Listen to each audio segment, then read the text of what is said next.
The NASCAR iRacing.com Series World Championship back on the racetrack for round at number 4 at the Texas Motor Speedway on their quest to $10,000. 43 drivers getting ready to go green. Tony Stevens, Joe Cortez, along with myself, Tim Terry, Nim Cross on pit road, and a whole host of production assistants pushing all these buttons to get going here this evening. Guys, almost speechless there because this racetrack is fast. There's 43 drivers getting ready to take the green flag. And it's anybody's guess as to who's going to win this race, Tony. 3 races, 3 different winners. 2 of those are first-time winners. Ray Alfala's deep in the points. Your Pro Series champion, Chad Lawton, deep in the points. There are many, many stories to follow here this evening at Texas, and we got a whole lot of time to cover them. Absolutely, Tim. It's been a crazy past couple of weeks. We've had everything from, like you said, first-time winners, guys having issues with performance in general, just bad luck and being way down in the points, and for that matter, we've had all kinds of guys changing teams and doing this, that, and the other over the past few weeks. All a bunch of late-breaking news that I know I've it's been hard to keep up to date with. But I'll tell you one thing, Joe Cortez, this is going to be probably a bigger test of this race car and these drivers here at Texas than we have seen all season long. Even better than Las Vegas, I would think, just because of the sheer speed that you carry around Texas and the design of this particular racetrack. So tonight's going to be a test on many different levels, Tony. This is going to be a test of how well these new Gen 6 cars adapt to the track, how well they're able to carry the speed around this mile-and-a-half Texas Speedway, known to be a very fast racing surface. Not only that, but these guys have been battling a loose car condition all week long in these new Gen 6 cars. So it's really going to be a testament to how well they're able to control these cars, how well they're able to make these cars work out here, and more importantly, can they make them run the entire time, 167 laps around this very long Texas Motor Speedway without getting into a whole lot of trouble. I think we're going to see a lot of sparks fly down here, Nim, and it's not just going to be on pit road. Not going to be. One of the toughest parts of this track is coming off of turn number 2. The banking falls away very drastically, so coming off turn 2, you're going to have to be very careful. As the banking falls away, it's easy to get in the wall, and if you're side by side, it's easy to get in that car that might be on the outside of you. The high line's not very kind to drivers who upper on the high line coming off of 2, so that's a trouble spot we're going to need to look at.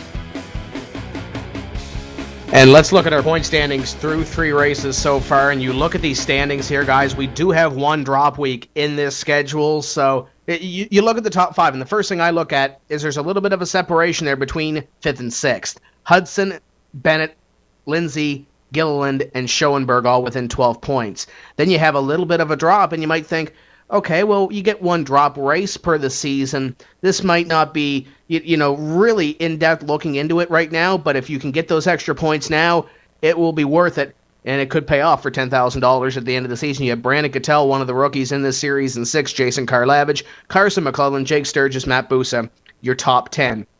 And you go on down through the list. There's a lot of drivers that will be looking to break into that top 20 bubble to lock themselves into this series next year. It might be too early to talk next year, but that's what these guys are shooting for.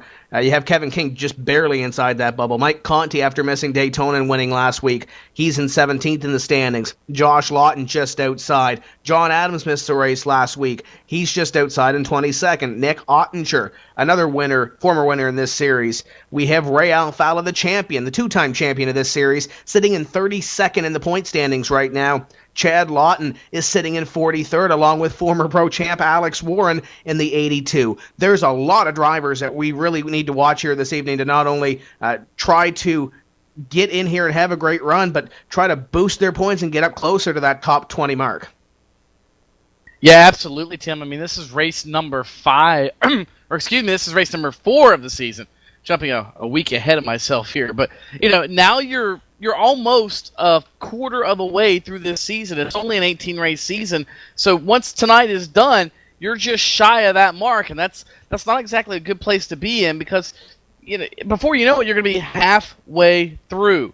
And Joe, it's really, it has to weigh on some of these guys' minds that after 4 or 5 races, they don't have the results they've been looking for. It definitely is, but you also have to consider a whole lot of things have changed between that season and this season. Plus, you have a lot of drivers who didn't take off the Winter Series at all. They kept running the Pro Series all year long, so the Pro Series is definitely showing their muscle tonight. This entire series so far, they're showing what they're made of. They're showing what they can do, and it wouldn't surprise me if by the time everything's said and done, we've got a new champion raised up, and it's not a household name in the NASCAR iRacing.com Series World Championship that we've seen before. So this is really adding a lot of drama all the way around. It's making for very good racing, and it makes you ask the question, what's coming next? What's going to be the next big thing that we've never seen before in this series? And speaking about something we haven't seen before, and you mentioned it, Joe, before, it's the Gen 6 race car at the Texas Motor Speedway. We're going to go to Brian Blackford and Steve Sheehan to take us for a couple of laps around this joint. Let's go to Hot Laps presented by iRacing.com.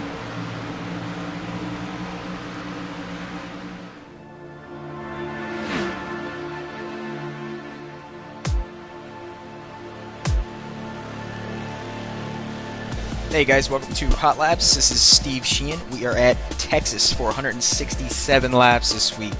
Last week, Michael Conti won at Phoenix. Congrats to him. This segment should be fun. Hot lapping here with this car, this build on this track is a absolute blast. This track is one of the most line-sensitive cookie cutters you are going to find in racing. So let's get right into it here. Gonna hit the line at about 198, 199 miles per hour into turn 1 at 203. Down to the white line, not too low, not too high. It's very line sensitive. Gonna use the white line to hook the left front of the car right around the corner, exit turn 2 straight. It's a little squirrely, but that's just because I'm wheeling it. Going to turn 3 a little bit higher than I normally would in race. Bring it down to the white line, get right back on the throttle, and run on the right rear all the way off like a dirt car. This thing is a blast to drive really hard. Cross the line for a 28.52. Now 1 and 2 and 3 and 4 are very, very different here. I'm going to talk about both in depth because I love this track and I love how line sensitive it is, and I love the way that you can save tires, especially through 1 and 2. 1 and 2, you can really use that white line to your advantage, but there is a little point in the middle of the apex. The white line, it's almost like it's like a triangle shape. If you enter too low and you hit that white line right where that point is, you are going to bounce the left front, go straight up the track, eat the right front. It's going to be terrible. Now, if you get that car turning and get that car arced and pointing down the track and hook that white line with the left front right after that point, you are going to come off the turn nice and straight. You're going to save your tires, especially the right front, and your long run car is going to be totally different than what it would be if you missed this corner by a foot. The most important thing is you really have to use that white line to help the car turn. If we slow it down going right around 1 and 2, you're going to see a little tiny seam about maybe a foot above the white line. You got to leave your left front right under where that seam is for that split second. You will feel the car hook. It's almost going to want to get sideways on you. How hard we enter turn 3 is going to make the difference between whether we scrape or do not scrape the balance. If we go in a little bit too low into turn 3, we are going to scrape the balance. So, like I said, very, very line sensitive. Right about at the apex, you're looking to pick up the throttle. You're not looking to get on the right rear too hard if you're looking for a long run, but on a really fast hot lap, get right back on the throttle and just wheel it all the way off the corner. And you will probably be turning to the right a little bit if it gets too loose, but it won't sacrifice too much speed. All it will do is sacrifice your long run car. We really have to stay right to the bottom. If you're not hooked up on the bottom, then you need to get hooked up on the bottom by tweaking the setup, changing your line, trying to find fresh air. Aero does make a pretty big difference here in this race with this build, with this car, especially at tracks like this. You're going to see guys get out in the lead and be too loose. You're going to see guys get back in the draft and look like they're way faster than the leader, but they're not going to be able to go anywhere. A guy that's going to win this race is going to be the guy that makes the move at the right time and can hold people off behind him. This race is 167 laps. We can go roughly about 60 laps on fuel. We're going to want tires for the most part every time. I know I said that at Phoenix last week, and lo and behold, people took 2 tires or people stayed out, and it caused havoc at the end. But it worked out, so people might do the same thing here this week. They may end up staying out late in the race and count on those yellows that people like, well, me last week caused. So we'll see what happens. I'd say people are going to want fresh tires because this car gets so sketchy on old tires, even on restarts. So that's it for Texas this week. In 2 weeks, we're actually at Richmond for 200 laps around that track. Can't wait to see what this car has to offer us there. And we'll see you guys in 2 weeks, and have fun watching the race.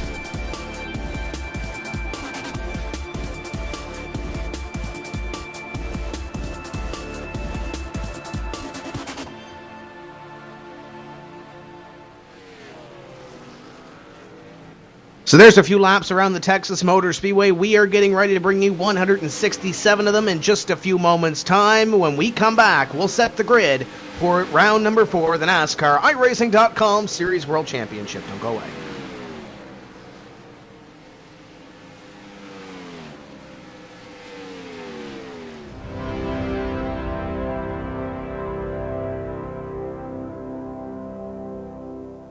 Fans, it's time for those most famous words in motorsports. Drivers, start your engines!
Michael Conti comes up at a corner number 4 to the checkered flag. He wins his first NASCAR iRacing.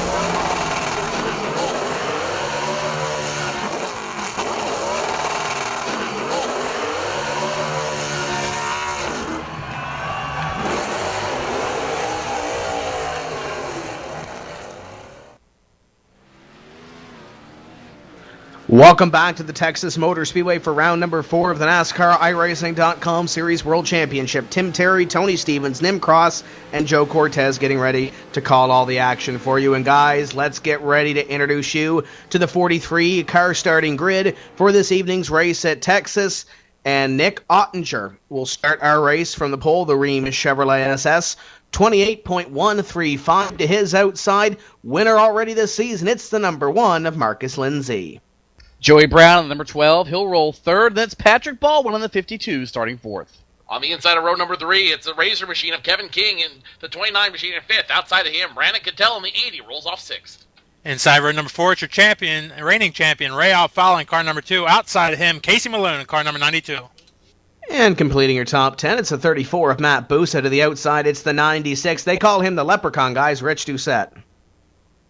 Starting in the 11th spot, car 27, Cody Bias into his outside, your current point leader out of Pearl, Mississippi. It's Tyler Hudson. In the 13th position, it's Steve Sheehan, the number 6 machine, starting the inside row number 7. Outside of him, Brandon Schmidt in the 3 rolls off 14th. 15th will be car number 60, Jason Karlavage. And then outside of him, car number 8, Dustin Montgomery. Lightning Lawton, Chad Lawton, will start in position number 17. And to the outside, it's the 18, Matt Witten. One of the latest first-time winners in the iRacing World Championship Series, Michael Conti, starts 19th. Jared Crawford rolls off 20th. In the inside of row number 11, it's the main performance PC Ford Fusion of Danny Hansen. He starts 21st. On the outside of him, it's Alex Warren in the 82, starting 22nd. Going 23rd, Joshua Lofton, car number 40. Outside of him, car number 21 is John Gorlinski. Michael J. Johnson rolls off from position number 25. And to the outside, it's John Adams, 84.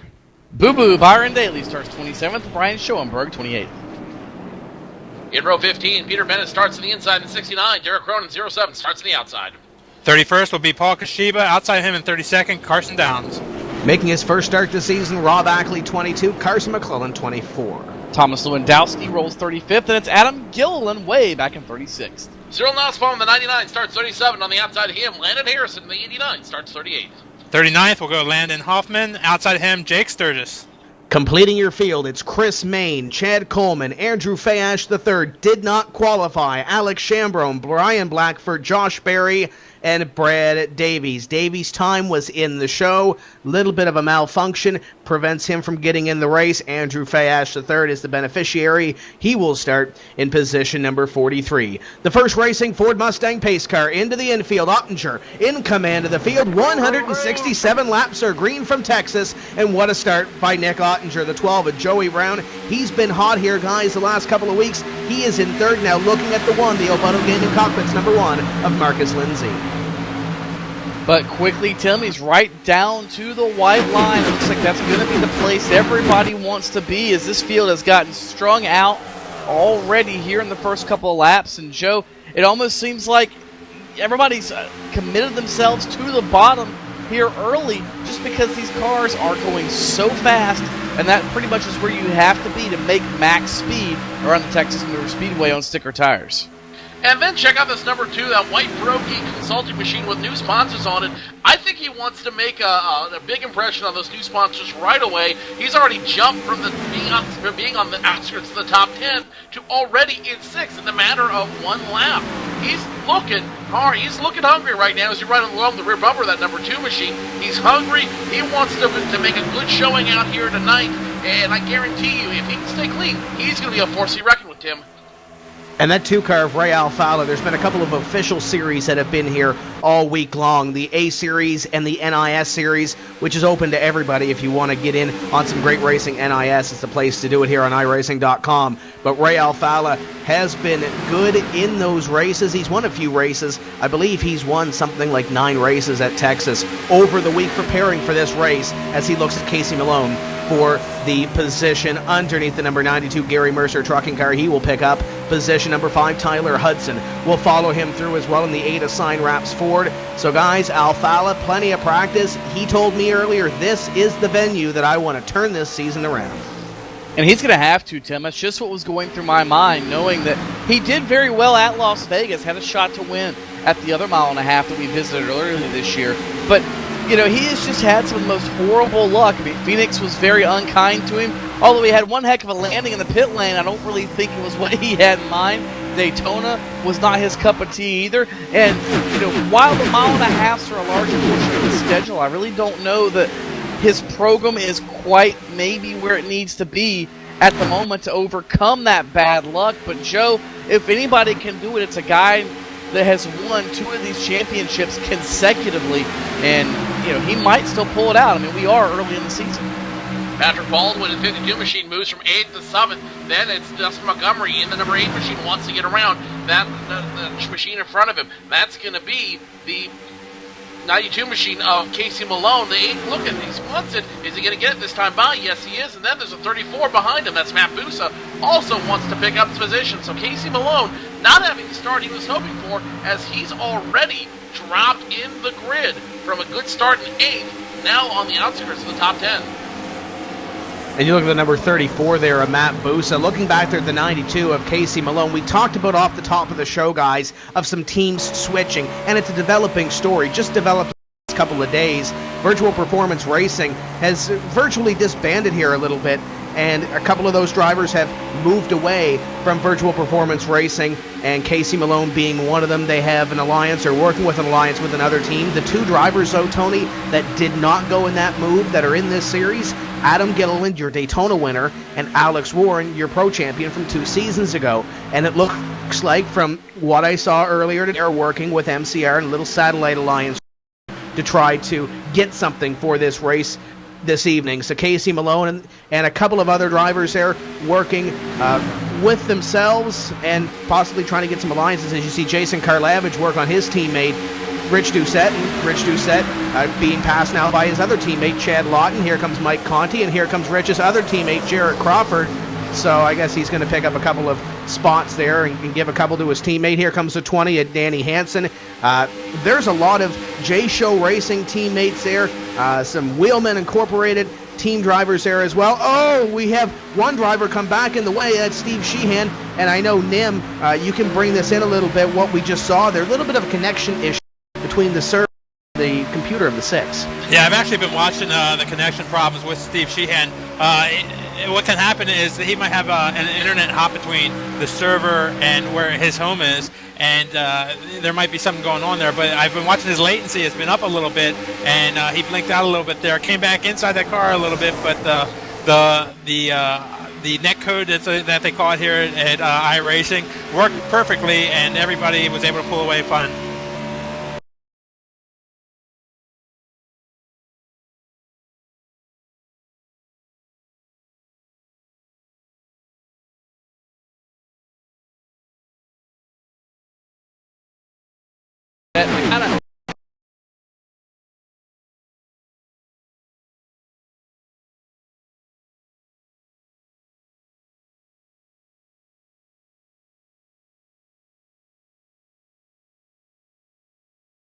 Communication.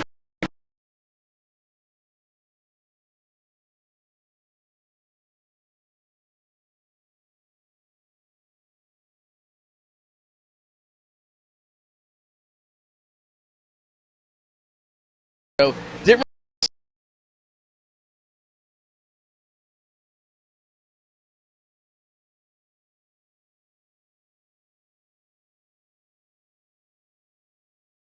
The number 3, Brandon Schmidt, he started 14th in the unique Chevrolet. Now he's all the way back to 19th. He had some problems on the high line, scraped the wall a couple times. So I don't think he's really happy with that car right now. It doesn't look like it's performing the way he wants to. Don't be surprised if he makes some adjustments when we come down to some pit stops later on in the race. Right now, battle is for second as Marcus Lindsay under fire immediately from Joey Brown. Kevin King still in fourth. Ray Alfallo, of course, behind him in fifth.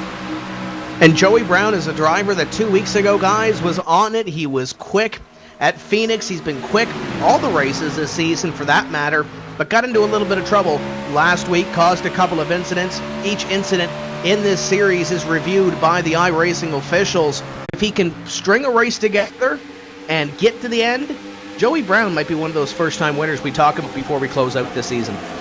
Yeah, absolutely. He has been strong everywhere that we have gone, and he's showing that once again here tonight. And if you remember, I think he had a pretty solid run going at Las Vegas until he spun out of turn number 2 and ended up in the inside wall. So, very well could come tonight for Joey Brown, that sharp new Chevy SS of his. But he's going to have to fend off a few hungry wolves to do it, like Kevin King, Ray Alfallo, even Tyler Hudson, who's looking for his first win as well, and currently is on top of the point standings. But right now, Brown is in great company up here in the front of the field, and that's step one, Joe. You have to run up front and finish consistently in the top 5 before you can worry about winning races. Hudson, he's building himself a nice little season right now. He's building himself a very strong showing, and it does not necessarily about wins. You don't have to win every race out there. You just have to. And so far, Tyler Hudson is leading this pack right now with consistency. And we talked about those 5 drivers off the top of the show: Hudson, Bennett, Lindsay, Gilliland, and Schoenberg, who have really been consistent in those races as you ride on the roof of the Oboto Gaming Cockpits number 1, and Marcus Lindsay up to your leader, Nick Ottinger. Ottinger is one of those drivers that really hasn't put together a couple of strong runs to start off this season, albeit looking to finish strong.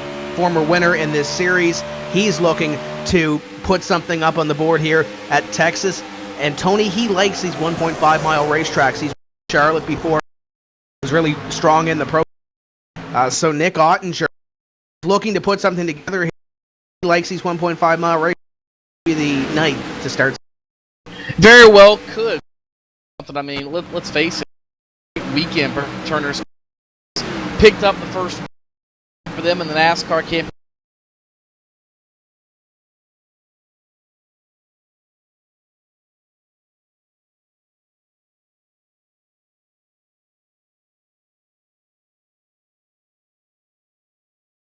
They have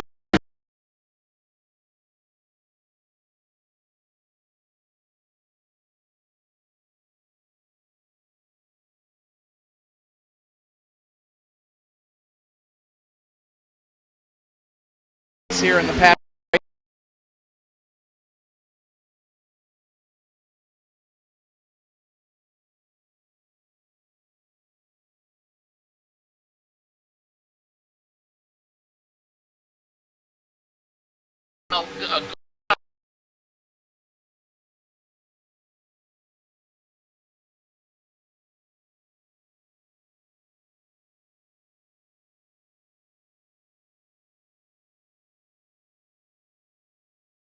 comfortable right now is that future points leader, Tyler Hudson, currently in 5th.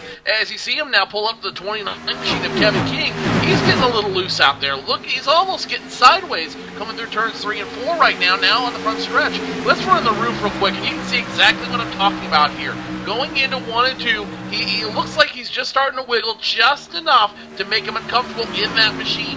Well, for some guys, that is really, that's a good way to set up the car, and that's where you want to be. He does not look like he's comfortable in that 0-1, and I imagine they're going to have to take some adjustments if he wants to keep that thing fast and competitive, especially with Kevin King in front of him and 2-time champion Ray Alfala behind him. Yeah, he's in a very tight-knit pack right there. That includes just behind them Patrick Baldwin and Dustin Montgomery. And these guys, as Tyler Hudson looked to go underneath Kevin King that time into the corner, they have about a 2-second gap between themselves and the next pack, which is led up by the number 9, or the number 26, check that, of Chad Lawton. As here comes Tyler Hudson to the inside of Kevin King. Kevin King to the outside, looking to try to fight back on that outside line because Tony, he's got 1, 2... then possibly 3 or 4 there. That's his teammate Patrick Baldwin. I guess he's going to let him into line there. Baldwin going underneath again once again on the inside, and he's not going to do it. So I guess those teammates really aren't going to push the issue this time. He tried. He thought about it, but I think maybe discretion is the better part of valor there as Baldwin let King into line. And now he's got to regroup and kind of get back on his rhythm. He's not used to having somebody so close to him, and maybe, for a minute there, I think we were kind of thinking maybe Tyler Hudson was a little bit slower than this group. Maybe not. It might have been Kevin King holding up the party, as Hudson and Alfala have pulled out by a good 4 or 5 car lengths right now, Joe. So maybe, and there's 2 schools of thought right now. Maybe, Hudson and Alfala are going to burn their stuff up, or maybe, just as we were talking a moment ago, they're that good, and they don't want to show everybody, or didn't want to show everybody earlier this week, just how good they were on the longer run, but they're starting to reel in the top 3, that's for sure.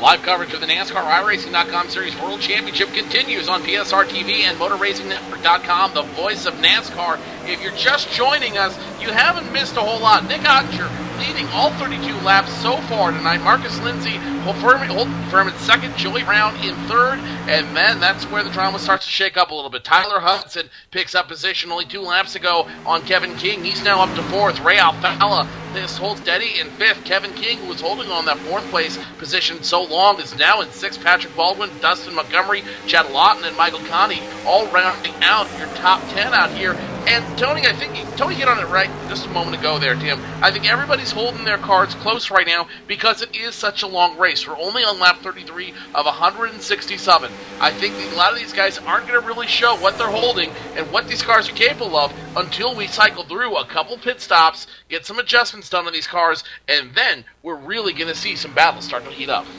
Yeah, some of these guys pushing a little bit harder right now, and a lot of these guys up in front taking it easy as you watch Ray Alfala in the number 2 working on the 01 of Tyler Hudson for position number 4. We started this race with 43 starters. We have 42 of them on the racetrack. Brandon Cattell in the number 80. I do believe, guys, having some internet issues this evening. He did the 1 lap and pulled it down onto pit road. He's currently 32 laps down in position number 43. Everybody else on the racetrack and in contention for this victory. And that's a tough break for Cattell because, Tony, he was 6th place in the point standings, 86 points on the season, and he's got a whole host of guys behind him, probably about, I think there's 15 or 20 back there within about 15 points. So Cattell could easily fall out of the top 20 here this evening with everything so close as the way it is. It used to be with the old style of points, you could say, hey, he wanted to start and go ahead and get some points and at least call it a start and be done with it. But with the new NASCAR style point system, he gets 1 point for starting or finishing, or at least just make the back of the pack and try to soldier himself onto a better finish as maybe the connection gets better or whatever issue he had resolved itself. But Cattell certainly not going to be a problems briefly for Nick Ottinger. Speaking of connection issues, maybe the people up at Claremont, North Carolina need to keep the hamsters running because Nick Ottinger just had a big moment there in turn number 3, Joe. He blinked out, or warped as we call it, to where that computer couldn't communicate with everybody else's, and for a moment there we thought he was gone from the lead of this one.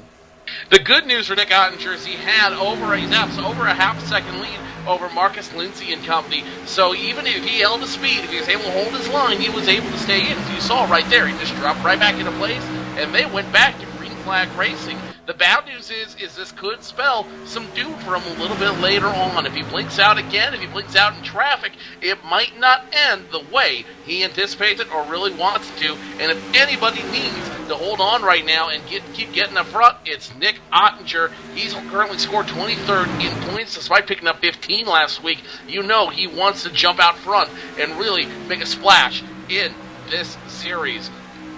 They continue to battle behind him. It's 0-1 of Tyler Hudson holding off Ray Alfalla right now, and these guys are starting to burn off some of what's underneath these cars. New Cross, when these guys come down to pit road, they're going to come down for fuel, they're coming down for tires.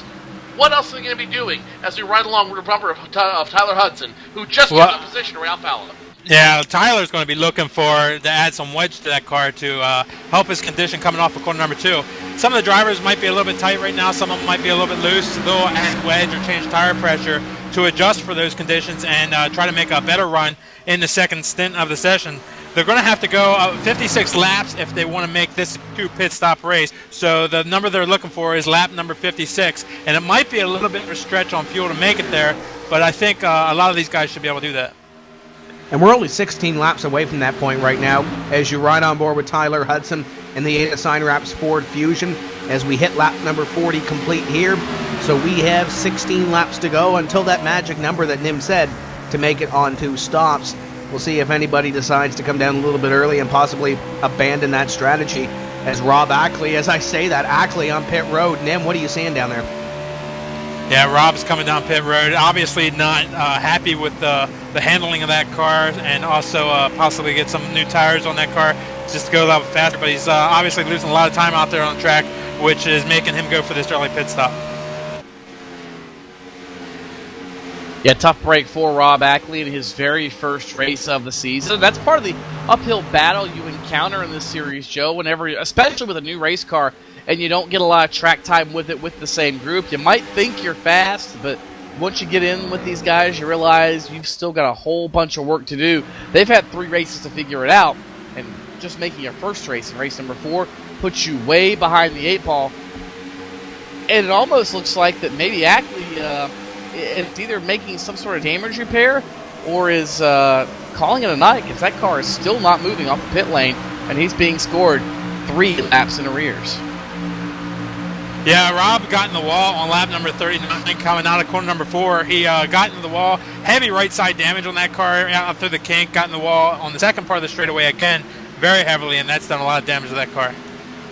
Otherwise, nobody coming down pit road just yet, so it's really going to come down to when they're forced to come down and figure it out here. Marcus Lindsay still in second, Joey Brown third, Ray Alfalla fourth, Tyler Hudson fifth, and then the drama starts around that 6th place position as Patrick Baldwin gets around Kevin King. Kevin King high almost makes contact with the 8 machine of Dustin Montgomery. They're going to get around the 29 of Kevin King, so Kevin King drops 2 more positions, has gone from 4th to 8th in the matter of about 10, 12 laps here.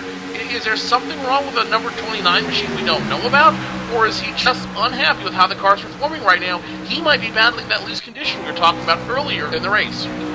Yeah, he's going to be looking for pit road here in about 10, 12 laps or so and try to get those adjustments made on that race car. King and Montgomery almost had a little bit of contact there with the 29 breaking a little bit loose, and King now falling off the back bumper a little bit of car number 8, one of the Wheelman Incorporated drivers for Dustin Montgomery. Ray Alfalla is looking at Joey Brown up here for position number 3. Alfalla starting to show what he has. A little bit better on the long run by the looks of it here, guys. It's the 2 of Alfalla pressuring the 12 just in front of them. It's the 1 of Marcus Lindsay, and then Nick Ottinger has begun to step up his lead a little bit. It's now 7/10 of a second between your top 2 drivers as Ray Alfalla once again on the hunt and on the back of the number 12 of Joey Brown. This is your battle for 2nd, 3rd, and 4th as we come up at a corner number 4 this time by 46 laps completed and 10 laps, Tony, until that magic number that Nim said of 56 to make it to this race on 2 stops.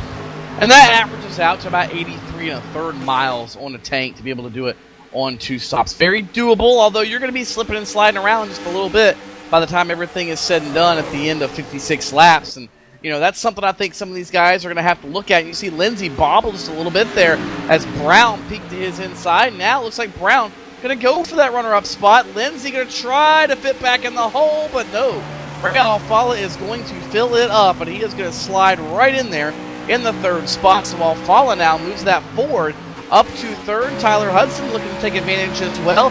He's about 3 car lengths behind the number 1 as you ride on board with Lindsey in the Butto Gaming Cockpit Chevrolet as he tries to regroup and find a way to follow Ray Alfala now back up further towards the front of this field. And I want to go back to Nick Ottinger real quick there, Joe, too. You know, these guys are all racing back here, 2nd, 3rd, and 4th. Ottinger's beginning to stretch out his lead. You know, supposedly they're chatting with each other on the radio, or their communication device, I guess I should say. It's not necessarily a radio, about cotton candy and bacon. So apparently things are very relaxed in the 05 pit right now. You know what? Sometimes it's not the worst way to be. If you're just kind of running the laps right and just relaxing out there, that's not the worst way to run out there. The 12 hits the wall hard, coming off of 4. He's going to drop like a rock, giving up 3 positions, maybe even 4, going to turn 1 and 2. Opens the door for Ray Alfala to come up to 2nd. Marcus Lindsey now in 3rd. Tyler Hudson up to 4th. Joey Brown regroups in 5th.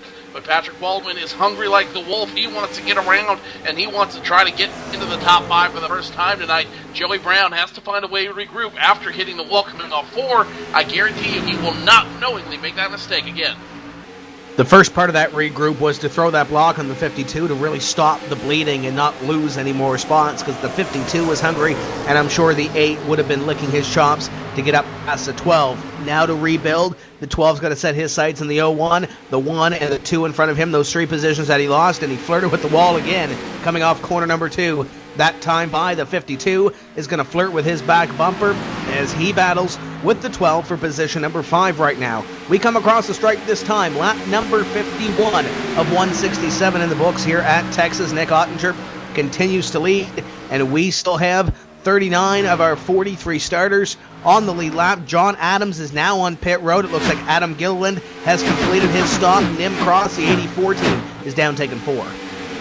Yeah, 4 tires and fuel. We'll have to check and see if they did any adjustments or not, but everything looks good and away for that car. So John Adams will be the first car on pit road, and it looks like, at least the time being, Joe, he's not going to be able to stretch that car to where maybe it should be unless he's trying to short pit, but he was running way back in the tail of the field, so I think maybe it's just a matter of survival for John Adams right now, not so much speed, where he just wants to kind of play around, experiment a little bit, maybe see what he has later in this season, although some of these guys, you know, already, I don't want to say they're throwing their seasons away, but a lot of them very frustrated, and they're in test mode already, to the point that they think they need to find something large in order to have a shot at a championship, or else it's going to really just, like I said, change their season as a whole. It's all about consistency over and over again. You don't have to win every race. You just have to be consistent, and you have to continue to compete week in and week out. You were riding just a moment ago there with Marcus Lindsey and that number 1 machine, the Butto Gaming Cockpits machine, riding behind Ray Alfala, who's now looking like he's starting to get a little bit loose coming off of the corners and going into the corners as well. He's running a little bit higher line through that quad oval. He's starting to run at a higher line, or missing the corner a little bit as he comes through the turns. So Alfala may be the first one to come down pit road, as it looks like the tires underneath him are starting to go away. Yeah, everybody's going to be struggling on tires right now, and they're all going to take 4 tires for this next fuel stop. Everybody considering right now we might run this race without any caution, so everybody's going to want new rubber, and 5 cars down in the way.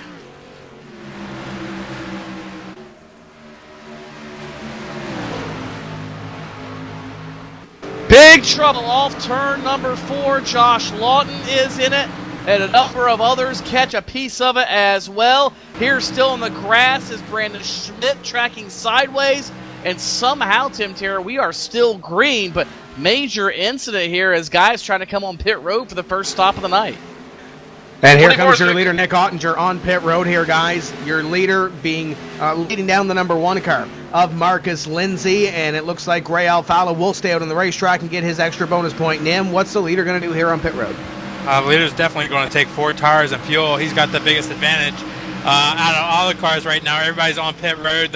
One car right behind your leader, and they're up with the right side tires, and they'll go left side tires also here. Drop the fuel. Kevin King about 5 car lengths back, 5 stalls back behind them. They're all down the way, and King got a really good spot. 0-5, Nick Ottinger comes off, Marcus Lindsay comes off, Kevin King all coming off at the same time. Steve Sheehan hit a brake check going in. He's going to come off with that group as well. So they're going to be the group to beat as we come back around. They're going to be the group that's going to be together, and they're going to be a very fast group to beat. More cars coming down pit road right now. Patrick Baldwin coming in. Tyler Hudson also coming down. The attention of their pit crews. This ought to be a very interesting stop for these two.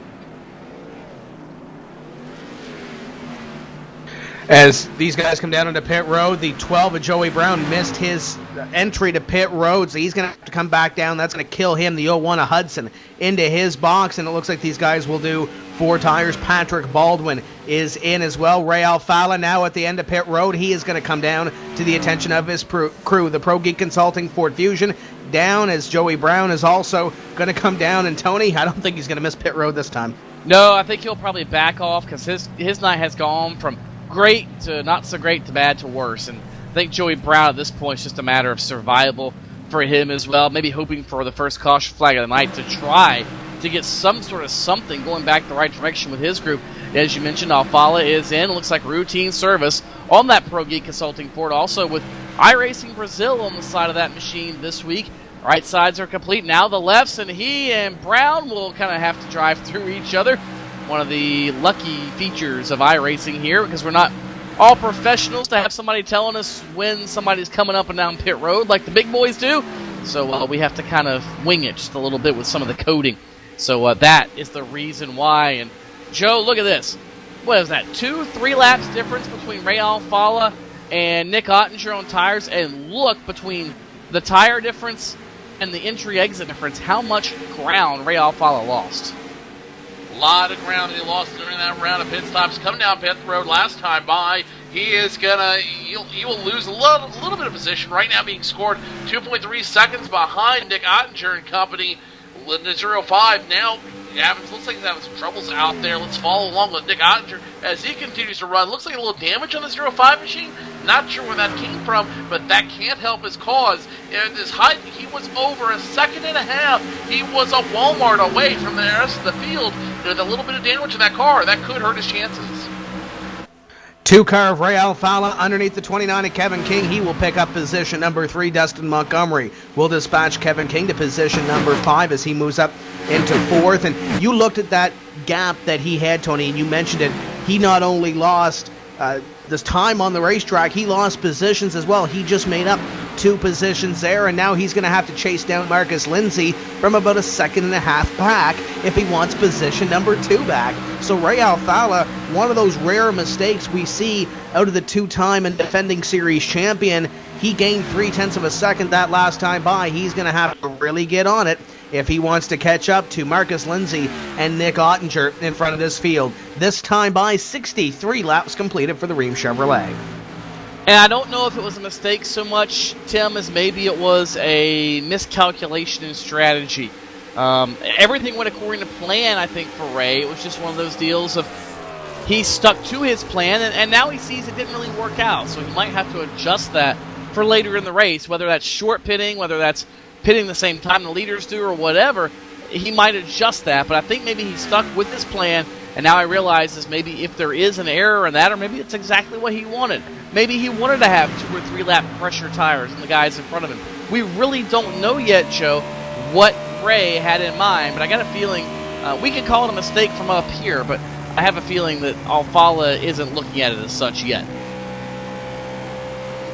Keep in mind right now something else here. Ray Alfala is 2/10 faster than the leaders right now, so he's got a hot sled underneath him. As we heard Alfala talk about earlier this week, he's felt very strong in this track, he's felt very good in this track, and if anybody can really make it work, it's going to be that 2 Machine and that team behind him. This could be Ford's first win in the NASCAR iRacing.com Series World Championship. Meanwhile, behind them, a 3-car battle is brewing for that 5th place position. Patrick Baldwin, Tyler Hudson fighting off Kevin King. Kevin King, the ultimate loser, will drop to 7th, but I've got a feeling this battle isn't over yet. And here come the 26 of Chad Lawton, as well as Lawton will try to pick up a couple of spots. And we look back at the first 3 races of this season.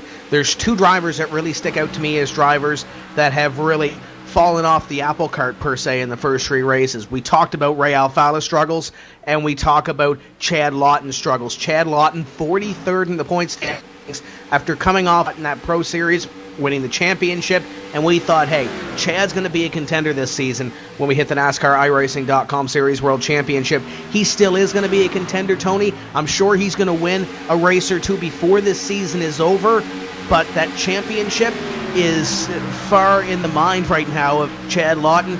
First goal, get up into the top 20, make that top 20 bubble, lock yourself into next season. Then let's win a few races, let's get up there, let's try to vie for the championship and try to get some either money or credits out of this season with, I believe, top 10, getting either a cash award or some credits from iRacing.com for the championship fund. So Chad Lawton is one of those drivers that will be looking to get up there and break into the top 10, but right now, as we mentioned, he's 33 positions behind that, and right now he's working on Kevin King for position number 7. Yeah, you really have to start a little bit at a time. You're not going to come in and set the world on fire, usually, in any type of auto racing, whether it's simulated or otherwise, as here goes Alfala by Lindsay. And here's the reason why. You've got guys like Ray Alfala that have been doing this almost forever, it seems like, that are very, very good, and you have to learn a little bit of what it takes to beat them. And I think Lawton is starting to learn that, and as you said, inside the top 10, and you do a little bit by a little bit. You make your first season, you get your notes, you lock yourself in for the next year, then you kind of shoot to be in the money, and then maybe second or third year, you decide, or maybe not even decide, but you ultimately at that point are able to contend for a championship. Anything before that is just absolutely wild success, and you might see that before the year is out. I mean, it takes a little bit of luck to win one of those things as well, Joe. Tony, you're absolutely right. NASCAR racing is not a sport that anybody can enjoy it, and anybody can get in a car and drive around. It's very much a learned skill. It's very much a learned skill as to how the car reacts in certain tracks, how it reacts at certain speeds, and it's a learned skill of how you need to react during different situations, which makes tools like iRacing so valuable to the real professional drivers. It gives them a chance to have all of those real-world scenarios without destroying their machines, or without destroying real metal out on the track. We ride now with Ray Alfala currently in second. He's still got about a 7-11 between him and Nick Ottinger, half a second between them, but Alfala's been strong. He's got a little bit fresher tires, and if he can keep down on that low groove, you might be seeing a battle for the lead brewing in about 10 laps. Yeah, you will, and I want to touch on that thing about using iRacing as a tool, Joe. It's one of those deals of, it's not the real thing. Yes, we understand that, but it's the next best thing. You can sit at home in your pajamas, your underwear, your Sunday best, whatever you want to wear, and make laps, and make laps. Case in point, Rockingham this past weekend, the NASCAR Camping World Truck Series weekend, part of the North Carolina Education Lottery 200 presented by Cheerwine. Guess what? Brody Kostecki ran the UARA Stars race. It was only his second time at the racetrack in that race car. But what did he do? In fact, he and I and a few others in a server on iRacing for months, it seemed like, at least once a week.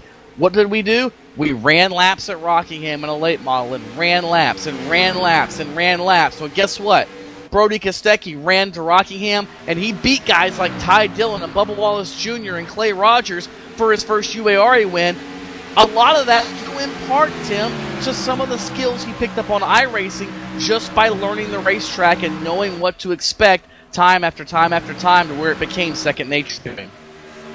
And Brody's been one of those drivers that has been on the service here for a couple of seasons, and we bring up his name not only for that UARA start, Tony, but I saw him in an A-class race. As you see the 6 of Steve Sheehan making a move on Kevin King. King continues to drop back just in front of them. Looks like they're getting busy around, I guess that's Chad Coleman going a lap down. But to complete my point here, Brody Kostecki was in an A-Series race. I believe it was either Monday or Sunday I was watching him, and he was running up in front. So we talk about the road to pro, trying to lock yourself into the Pro Series. Got to finish top 10 in that Class A Open division here on iRacing. Brody Kostecki showed that if he can put a season together, obviously with the late model, it might be a little bit difficult to put a season together. But we might be talking about Brody Kostecki not only on the real side, but also on the simulation side of things. If he can string a season together, get some teammates working, get some setups working, and he could possibly be here in this series vying for $10,000 in 2014.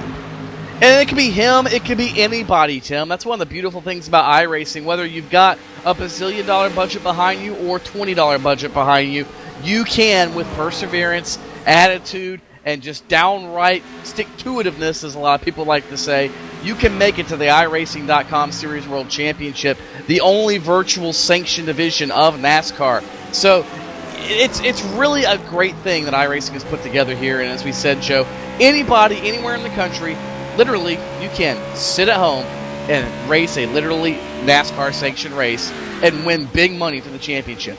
It's absolutely awesome to see how this whole entire service, you can progress from a rookie legend car driver up to the best of the best in the iRacing World Championship Series. Bonus credits being handed out now at iRacing.com. Check it out online, iRacing.com, the home of everything sim racing. Nick Ottinger continues to lead, but not by much. Ray Alfalla in the number 2 machine. You can see that Brogy Consulting Ford Fusion coming out of the 0-5 right now. Cut a half-second lead to a 1/10 of a second lead. Now only about a car length between them. Alfalla has the stronger car. Could this be the night he turns his season around? It's all a matter of what happens in the remaining laps. 80 of 167, getting up to halfway is right along with Ray Alfalla right now, and it could be the night. Just an incredible race so far as Ray Alfalla looking at that lead on Nick Ottinger in the 05. And we've been green for the first 80 laps of this race, almost halfway. I think back to Daytona a couple of years ago where we ran 77 laps green. A little bobble for Ray Alfalla there at a corner number 4. But there's been so many green flag stretches in this series as Alfalla looking at the lead on Ottinger. You have to think, Tony, might be a matter of time before Alfalla slips by and takes that lead position, but I'm sure Ottinger is thinking like Ray Alfalla. I want to get that extra bonus point for leading the most laps. I'm in a hole already. I don't want to dig my hole any further. And what would be a way to get up there and prevent an extra point for Ray Alfalla is leading the most laps as well. We're not even to the halfway point as Alfalla looks underneath the 05 of Ottinger. Alfalla is going to have to try to get out here and lead as many laps as he can if he wants that extra bonus point. He digs it in on the 05 of Ottinger. Ottinger really doesn't give him a whole lot of room there. He kind of pinched him there in the middle of 1 and 2. He gave him just enough room to race. He tried to get him loose right there in turn 3, hanging on the right rear quarter panel, but he's not able to hold on to that top spot. So Ottinger going to lead just shy of 80 laps so far to this juncture. Now, he still has a good shot at getting that most laps led bonus, like you said, Tim, but if Alfalla keeps this torrid pace up, it might be bye-bye in front of the field for Nick Ottinger. And you know that just pains him to see Ray Alfalla drive to his rear bumper from a second and a half, 2 seconds back, pass him, and begin to pull away. But, you know, props to Ray Alfalla, Joe. He's playing the game masterfully. He didn't really show his hand earlier, was very patient, and we talked about it. That pit strategy we thought could or might have been a mistake doesn't appear to be a mistake any longer. Not a mistake at all as you see him continue to drive away now. Now there's about 3 car lengths between Alfalla and Ottinger. And the sad thing for Ottinger is there's nothing he can do right now but just watch the two drive away from him. The Ream machine needs to figure out a way to heat it up a little bit and get moving to catch up to Ottinger. Marcus Lindsay in 3rd, Dustin Montgomery in 4th, Tyler Hudson, your current points leader, riding in 5th, Patrick Baldwin 6th. And then I think someone who needs to heat it up even more right now is a driver of that Razor machine, the number 29 of Kevin King, the Chevy SS, needs to figure out something to to get back up front. He was running strong early in the race, all the way up to 4th, now barely clinging on to the top 10 in the 9th place position. He needs to find a handle on that car and really get moving. See Brandon Cattell coming off pit road as well. Cattell is just starting his race per se. He is 82 laps down into this event. Paul Kashiba 24 laps down. Brandon Schmidt 22 laps down. Crash damage from that first round of green flag pit stops, and we can add Josh Lawton into that mix as well. Josh Lawton is 9 laps down. You ride on board with Tyler Hudson as Hudson looks up at Dustin Montgomery in the number 8, and what a run Dustin Montgomery has had so far this evening. The number 8 car running up in the top 5 in position number 4. Hudson in 5th. Patrick Baldwin in position number 6. As Ray Alfala begins to inch his lead away up in front, it's now 0.2 of a second. But we talked about guys needing good runs, having good runs, Tony. Dustin Montgomery being one of them in 4th. Patrick Baldwin putting up a solid effort as well. He's on the back porch of the 01 of Hudson. Absolutely, and Baldwin, he's one of those guys that also needs a solid run, maybe even needs a W to kind of get his season turned around. I mean, he's not, in horrible shape by any means, but he certainly, maybe could do a little bit better as far as standings are concerned. You always want to be up front. And I think maybe, this could be the night that turns it around. You see guys get a little bit shaken earlier in the season, and they just kind of take a few races to get oriented to where they're at. I mean, let's face it, Patrick's back in 37th, hasn't had the top 10 all season long, but he's run really well. He just hasn't had the good luck. And while, yes, he's running in the top 10, this race is taking that all-green look, or at least long-green look to it, Joe. Well, we've got over half of the race in the books now under the green flag. Maybe this is that stroke of good luck Patrick Baldwin needed. Maybe it's entirely so. Like I said, the season is still very young. We are only, right now, 4 races, or only 3 races in. This is going to be the 4th race of the season. So there's still plenty of time to race and plenty of tracks to test this new Gen 6 car out on the field. Alfala continues to hold on to the lead, but his lead's diminished to only about a car length and a half. It's Nick Ottinger now under 0.2 of a second behind him. Marcus Lindsay still happy with 3rd. Montgomery 4th. Patrick Baldwin rounding out the top 5. We've already seen a couple guys come down pit road during this group. It's only a matter of time before they start thinking about pit road one more time. And when they do, Nim Cross, what are we looking at?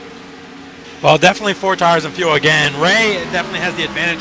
He'll be able to go longer, and I'm sure he's going to go as long as he can while he's in the lead to make that final stint he has as short as possible on fresh tires. If he's able to do that, there's nobody that's going to be able to touch him, or they're going to have a hard time trying to catch up to him, because he'll be able to go longer than anybody else, and he'll have 4 fresh tires, and he's already showing that he's got the strongest car out there right now. Let's talk about the 97 car here for a second, guys. Carson Downs, and I believe that's the Fudgesicle-sponsored car here this week, a division of Popsicle, and he's been running Popsicle all season long. Downs running in position number 13 right now. Behind him, John Gorlinski, and they are catching up to, I believe that is the 28 of Chad Coleman, who is a couple laps down right now. But Carson Downs has really been bringing it up to the front of the field. John Gorlinski, he started deep in the field as well. He's coming up to the front of the field as well. So watch those two guys as they continue their march. They did not qualify well, Tony, and we talked about qualifying being real important here in this series, especially when we've had the first 92 laps, 93 laps, green flag. Carson Downs and John Gorlinski have been doing work. You ride on board with Gorlinski looking up at the Fudgesicle car, and it looks like Carson's trying to deliver the fudge to the front of the field. He's trying, that's for sure. I guess that gives a whole new meaning of the term Fudgesicle whenever somebody goes by you, because that's what's going to go right by you in the case of everybody from about 12th spot now on back, as Downs gets by Brandon Schmidt, who was a lap down after that incident that did not bring out a caution flag getting onto pit road in that last round of stops. And John Gorlinski just absolutely dogging the back of Carson Downs' machine right now. So Downs doing a good job to hold him off. And, it's always good to see these green runs, guys, where you have a lot of cars get where they belong in the running order, if you will.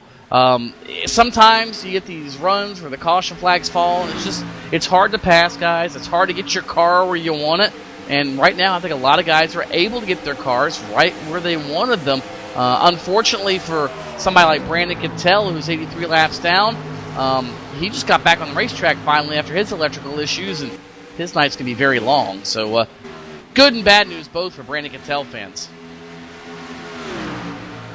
Let's go back now to the 26 and the 01 machine as John Adams comes down pit road one more time. Hudson trying to hold off Chad Lawton in for that fifth place position. And Tyler Hudson's had a very, once again, a very consistent night all night. He's ran all night with him at top 5 as we run along on roof, I should say, with a 0-1. 26 getting dangerously close. Chad Lawton letting him know, I'm here and I want to break in the top 5. I don't think Tyler Hudson's going to let him in. Meanwhile, back up front, your leaders starting to break in a little bit of traffic out there. They just got around the number 39 of Rob Ackley, and now they're going to come to the 26, it looks like, or sorry, the 38 of Chris Main, and then in front of him, the 89 of Landon Harrison. And you look at the 26 of Chad Lawton, you talked about him, Joe. He makes up that spot on the 01 back there of Tyler Hudson to move Chad Lawton into the top 5. Ray Alfala puts Chris Main one lap behind the pace, and now they come up on the sexy blue 89 in JDR Graphics Chevrolet of Landon Harrison to attempt to put him one lap behind the pace. Alfala, Ottinger top 2, about a car length and a half between them, then about a second and a half back to Marcus Lindsay in position number 3. Here goes Alfala on Landon Harrison to put Harrison one lap down, and that will put 32 drivers still on the lead lap in this race. We are closing in on the 100 lap completed mark for Ray Alfala as he comes across the stripe here. A couple of close battles throughout this field here, Tony, but a lot of these drivers running single file, knowing that they're coming up on a second pit stop here very shortly, and looks like they're just trying to pick their passes when they can. I'm looking back here, Josh Lawton's in the middle of a battle between Joey Brown and Brian Schoenberg, back about P19 and 20. And how about that? Joey Brown back in position number 20 right now after starting near the front of this field. He's really struggled in the opening laps. Yeah, he has, and that's bad news for him, of course. And he had such a great, promising run, able to be on the books earlier up front for Brown, and it's kind of gone away from him. And Brian Schoenberg is up there as well, where he is at, just on the very edge of the top 20. And Schoenberg, I guess it's good news for him. We haven't really talked a lot about the double nickel here tonight, and that's probably maybe the way he wants it if Texas isn't exactly one of his favorite racetracks. So Schoenberg, after starting 28th, now has cracked the top 10. I think he'd be very, very happy with that, given some of his past runs here, Joe. As we look at the show right now, Brian Schoenberg in the double nickel machine, he's always a driver who's quiet when he needs to be and loud when he needs to be. What do I mean by that? He's quiet when he's at tracks he aren't necessarily his favorites, but when he's at a track that he knows he can compete at, there is no stopping him. Tonight he's just looking to get a good finish, to continue to try to build that consistency. Look for next week though in Richmond. I've got a feeling you're going to hear the show go live on a lot of guys out there. And when I talked to Brian Schoenberg before we got going, Brian said, I'm not sure what I really have for this evening's race, as the 26 car is going at it up here for a spot in the top 5. Just to close on the Schoenberg fact, though, he said, I'm not really sure what I have. I have a top 5, top 10 car, I believe. I was top 5, top 10 at the last mile and a half at Las Vegas, so I think I can easily finish up there in the top 10. But I don't think he even banked on us going 103 consecutive green flag laps here. So Schoenberg right now in position number 19 or 20. With a little bit of luck here, I do believe he will be up there. As a couple of close moments up here between the Dustin Montgomery machine, the number 26 of Chad Lawton, and the 81 of Adam Gilliland. And Gilliland is 2 laps down. And you have to believe, Tony, after everything that he's gone through this week with the team change and everything else, he was at the Texas Cup race. He comes back, he has no team. So I'm sure he's, this is just, the week keeps getting tougher for the number 81 Gary Mercer Trucking Chevrolet. Yeah, it does. And you can see, obviously, he's on brand new sticker tires, but as we said, 2 laps in arrears to the leaders. And it almost was an issue there for Montgomery and company, as they were all over the racetrack trying to give him enough room, but still maintain their running spot ahead of guys they were racing for position. So I think they're probably thankful to see him, 10, 15 car lengths ahead as they work by the Paul Kashiba machine, now the number 32 car up at the top of the racetrack. He too involved in that major incident getting onto pit road about 50 laps ago. So they'll bypass him as well. And This is pretty much the race for best in class right now, Joe. You've got Alfala and Ottinger up on each other's bumpers. You got Marcus Lindsay about a little over a second and 3/4, almost 2 seconds back. And then this group, which is about 3.5 to 4 seconds in rears of the leader. And like I said, it's pretty much best in class at this point. Yeah, but I want to point out a really curious case for me, anyways, that I've been watching on the track. You see that Gary Mercer trucking machine of Adam Gilliland, the Chevy SS. He's currently being scored 2 laps down, but he's charging through this field. He just got around Chris Main like it was nobody's business. He even gave him a little tap on the bumper saying, hey, I'm coming for you. And now he's chasing down Landon Anderson. He's 2 laps down, but I think he wants to earn them back the hard way. I mean, they're 5 and 2, now up down side by side. Battle Room in 4th as well, Tim. Yeah, teammates side by side at 4th, and now 2 more teammates side by side. Lawton picks up the spot and gets into the wall off corner number 2. Dustin Montgomery, Tyler Hudson going at it now for position at number 5. Keep in mind, all those 3 that I just mentioned are teammates. And look back here as well. Steve Sheehan is in the mix. Patrick Baldwin is in the mix as well. That is a battle for 4th, 5th, 6th, 7th, and 8th as they go into corner number 1. Chris Main on the outside line. Dustin Montgomery now, though, looking to get back at his teammate Chad Lawton for position number 4. That he is. And give a call there to Steve Sheehan. We haven't really talked a lot about him all race long. In fact, he started about 13th, dropped back to the back of the top 20, and now here he is inside the top 10 and 8th spot, trying to work his way forward on Patrick Baldwin. So Sheehan doing a great job, as is Nick Ottinger. He wants the lead again. He'll get it by Ray Alfala as they work by the slower machine, the number 82 car of Alex Warren. And here goes the switcheroo, the crossover maneuver for Alfala. Joe, Ottinger not going to be denied. He tries to motor back in the center of the corner. They're side by side for the top spot off of Ford line. Ottinger nearly hits a wall coming off of Ford. Decides discretion's the better part of valor. Gives the position away to the 2. 2 is still your leader as we ride along the rear bumper of the Frogie Consulting Ford Fusion. Alfala still fighting off that 05 of Nick Ottinger. These guys are not done battling yet, and I've got a feeling that this might not end well for anybody involved. 2 and 05 cross the line here. 110 of the 167 to complete this evening, so 57 laps remaining in this event. Marcus Lindsay runs in position number 3 as we got a couple of drivers looking towards pit road here early on this run. Patrick Baldwin being one of them. Baldwin onto pit road in the number 52. Nim, what's going on down there? Well, a number of cars heading on the pit road. Patrick Baldwin, looks like Michael Conte, and a lot of the drivers now are heading towards pit road. This is lap number 111. Lap number 112 is that magic number we talked about before, but a couple of drivers making their pit stops a lap or 2 early, which they'll be able to make it to the end with fuel, no problem. Tires is the big question, though, right now. So it looks like now Ottinger has retaken the lead as pit stops beginning to commence, and it makes you wonder, Joe, does Ottinger have something at the very, very end of the next run that maybe he can nip Alfala coming to the flag if they end up in a similar situation? Entirely possible as Byron Daly comes off pit road. Other drivers on pit road include the 05 coming off pit road. 21 now coming down pit road. It's going to be a very busy place as we continue to wind down the laps here. Could this be the final pit stop? Nim Cross, a lot of guys coming to your attention, including Dustin Montgomery.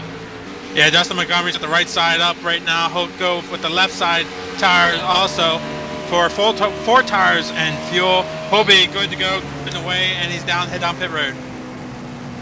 05 and 2 continue to stay out here on lap 114. Keep in mind, Ottinger came down 2 laps prior on the previous cycle of green flag pit stops compared to what Ray Alfala is on. These two have about an 8-second lead on third as Ottinger possibly looking for pit road this time. Here comes the Ream Chevrolet onto pit road. Close call with Ray Alfala. The 05 is now down on pit road as Alfala will stay out and will lead lap number 114. The Ream Chevrolet is down to the attention of Nim Cross. Pit road, a busy place on right now on pit road as we have Ray Alfala heading down. The Ream Chevrolet looks like he's on his way back out.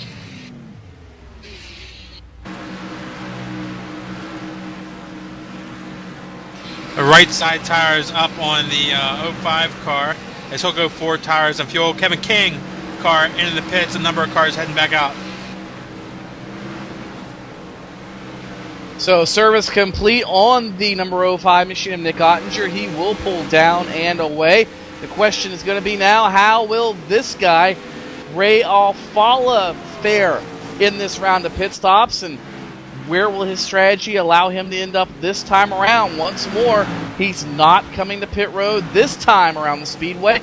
And I have to wonder, Joe, how long can Ray stand to be on the racetrack with this much older tires than, Nick Ottinger and all the guys he's been racing? I mean, we saw what happened last time. He was able to run down the leader in a matter of laps at will, but I almost have to think that they might not race him nearly as easily as they did last time, being that we can go the rest of the way now.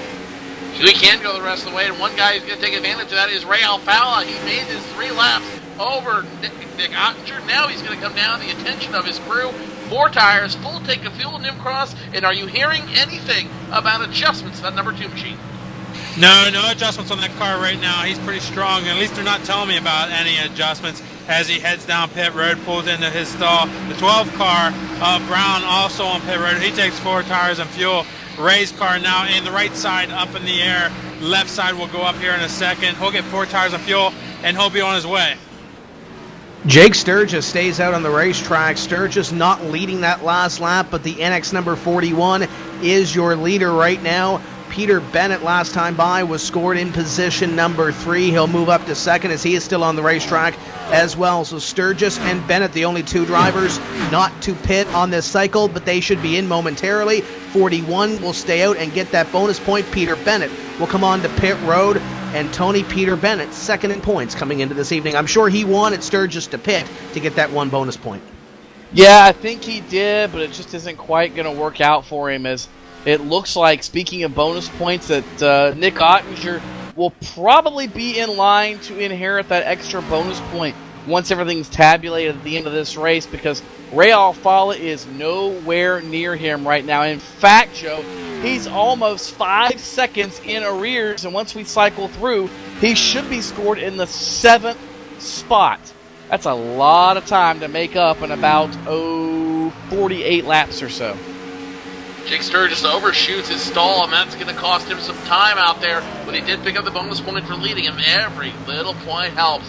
Mark Ottinger now picks up the lead. Marcus Lindsay will be scored 2nd, Montgomery 3rd, Tyler Hudson 4th, Chad Lawton 5th, Steve Sheehan in 6th, and Ray Alfala, the man who would be king, is in 7th, 4.4 seconds away from your leader. We've watched Ray Alfala climb the salmon ladder before, and it's entirely possible he could need a caution to pick it up, though I'm going to say Alfala, if anyone can climb that salmon ladder, it's going to be the Pro Geek Consulting Machine of Alfala. Nick Ottinger, though, may not let him if he's got something to say about it.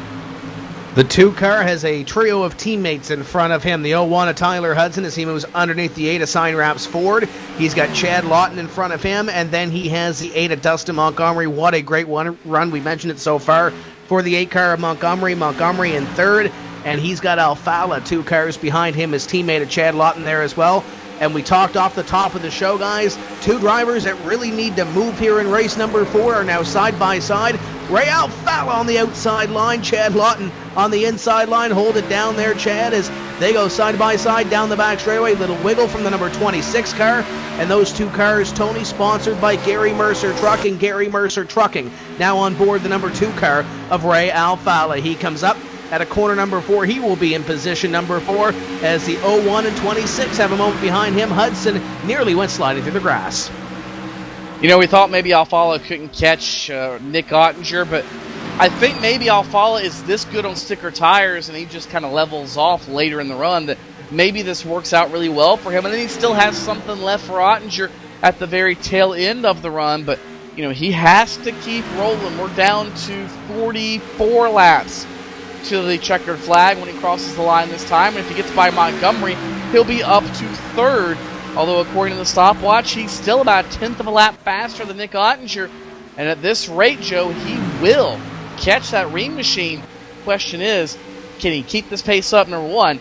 And as we all know, can he pass Ottinger? Catching them and passing them are 2 completely different things. As you run in car now with Ray Alfalla, question number one is totally inconsequential, Tony. He will catch him, and he will catch him in a hurry. Question number two, though, can he pass him, is entirely different. Alfalla does have the advantage of newer tires over Nick Ottinger, and he used those to his advantage earlier. But Nick Ottinger is no stranger to winning. He's no stranger to victory lane, and he's no stranger to this track. And if anything, we're going to be really treated to a show when Alfalla does catch up to Nick Ottinger in a matter of laps here. We're going to see two of NASCAR iRacing.com Series World Championships best battling back and forth for position. 42 laps to get it done for Ray Alfalla if he wants to get up to Nick Ottinger. Last time by for Ottinger, it was a 29:37 to Ray Alfalla's 29:21. So a tenth, nearly 2/10 quicker for Ray Alfalla that last time by as he moves by the damaged car Brandon Schmidt in the number 3. Dustin Montgomery behind him has company in Chad Lawton, and just behind them, the 01 has company in Steve Sheehan, and we mentioned it. We haven't really talked a whole lot about Steve Sheehan in the last, 120 laps until that prior pit stop there, Tony. The only time we really talked about him before was when he was having those connection issues earlier in the race where he and Rich Doucette were going at it. And it looks like out of those two drivers, Rich Doucette, he hasn't fared as well. He's back in position number 17. Sheehan's really turned it up in position number 7. Yeah, he has. He has pretty much turned the afterburners on the best he possibly can. And, this is the time to do it. Late stages of the race, the final third, after that last pit stop has been completed, because you know what you've got. And I don't think he's quite as good as Ottinger and Alfalla right now, but maybe, just maybe, you can see Steve Sheehan sneak his way into a top 5 finish. That's exactly what he wants to do, and here he comes on the inside of Tyler Hudson right now, after Tyler had a little moment there at a turn 2 and caught a piece of the outside concrete, but Hudson holds on. Sheehan still right behind him, right in his tire tracks, Joe. Right in his tire tracks, and Hudson does not want to give up that 6th position, only because I think he kind of knows right now, with that 0-1 machine being so loose, he may not get it back if he gives it up. Battle is now for second as Alfalla gets around the number 1 of Marcus Lindsay. If he holds on, he will be up in second, and then it's only a matter of time before he catches your leader, and we really see the guns fire here at Texas. And they're going to move underneath number 81 car of Adam Gilliland here to put him in the rearview mirror. Gilliland is the third driver right now, 1 lap behind the pace in position number 28. We talked about Ray gaining about a tenth of a second each lap. The last couple of laps by. Ottinger last time by at a 29:57. It looks like he had some lap traffic in the 99 of Cyril Nospa. A little bit of traffic for Ray Alfalla as well with Marcus Lindsay. And the number 81 at a 29:44, this time by 29:46 for Ray Alfalla to a 29:48 for Ottinger. So it looks like Ottinger stepped it up a little bit, but still Alfalla consistently faster than the 05 of Nick Ottinger. And with just over 30 laps to go, I think he's going to catch him, but it's just a matter of how Nick Ottinger and Ray Alfalla are going to race each other. And Tony, we saw it on that pass for the lead under green before that pit stop. Nick Ottinger kind of pinched that 2 down of Ray Alfalla. If he's going to race him that way with, 60, 70 laps to go, how are they going to race each other with, let's say, 20 laps to go, 10 laps to go? It might be a little bit less room than that, Tim. That's one thing that I think we can all bet on. Ottinger's hungry. He's had some off months here in the iRacing service. He's had some off races here in the iRacing.com Series World Championship sanctioned by NASCAR. And, I don't know that Ottinger would wreck Alfalla. I don't think that, will be the case. But I really know that Ray's not going to wreck Nick because he's got too much on the line after 2 bad races in the first 4. So I think at this point, Alfalla, if that were to happen, he might, instead of sticking it in there, he might just back off. It might be enough to intimidate Alfalla to settle for a second-place finishing spot. And, given, like I said, the first few races, Joe, I don't know if that's really a bad thing for Ray Alfalla. He needs some solid runs to get himself way back up in the points.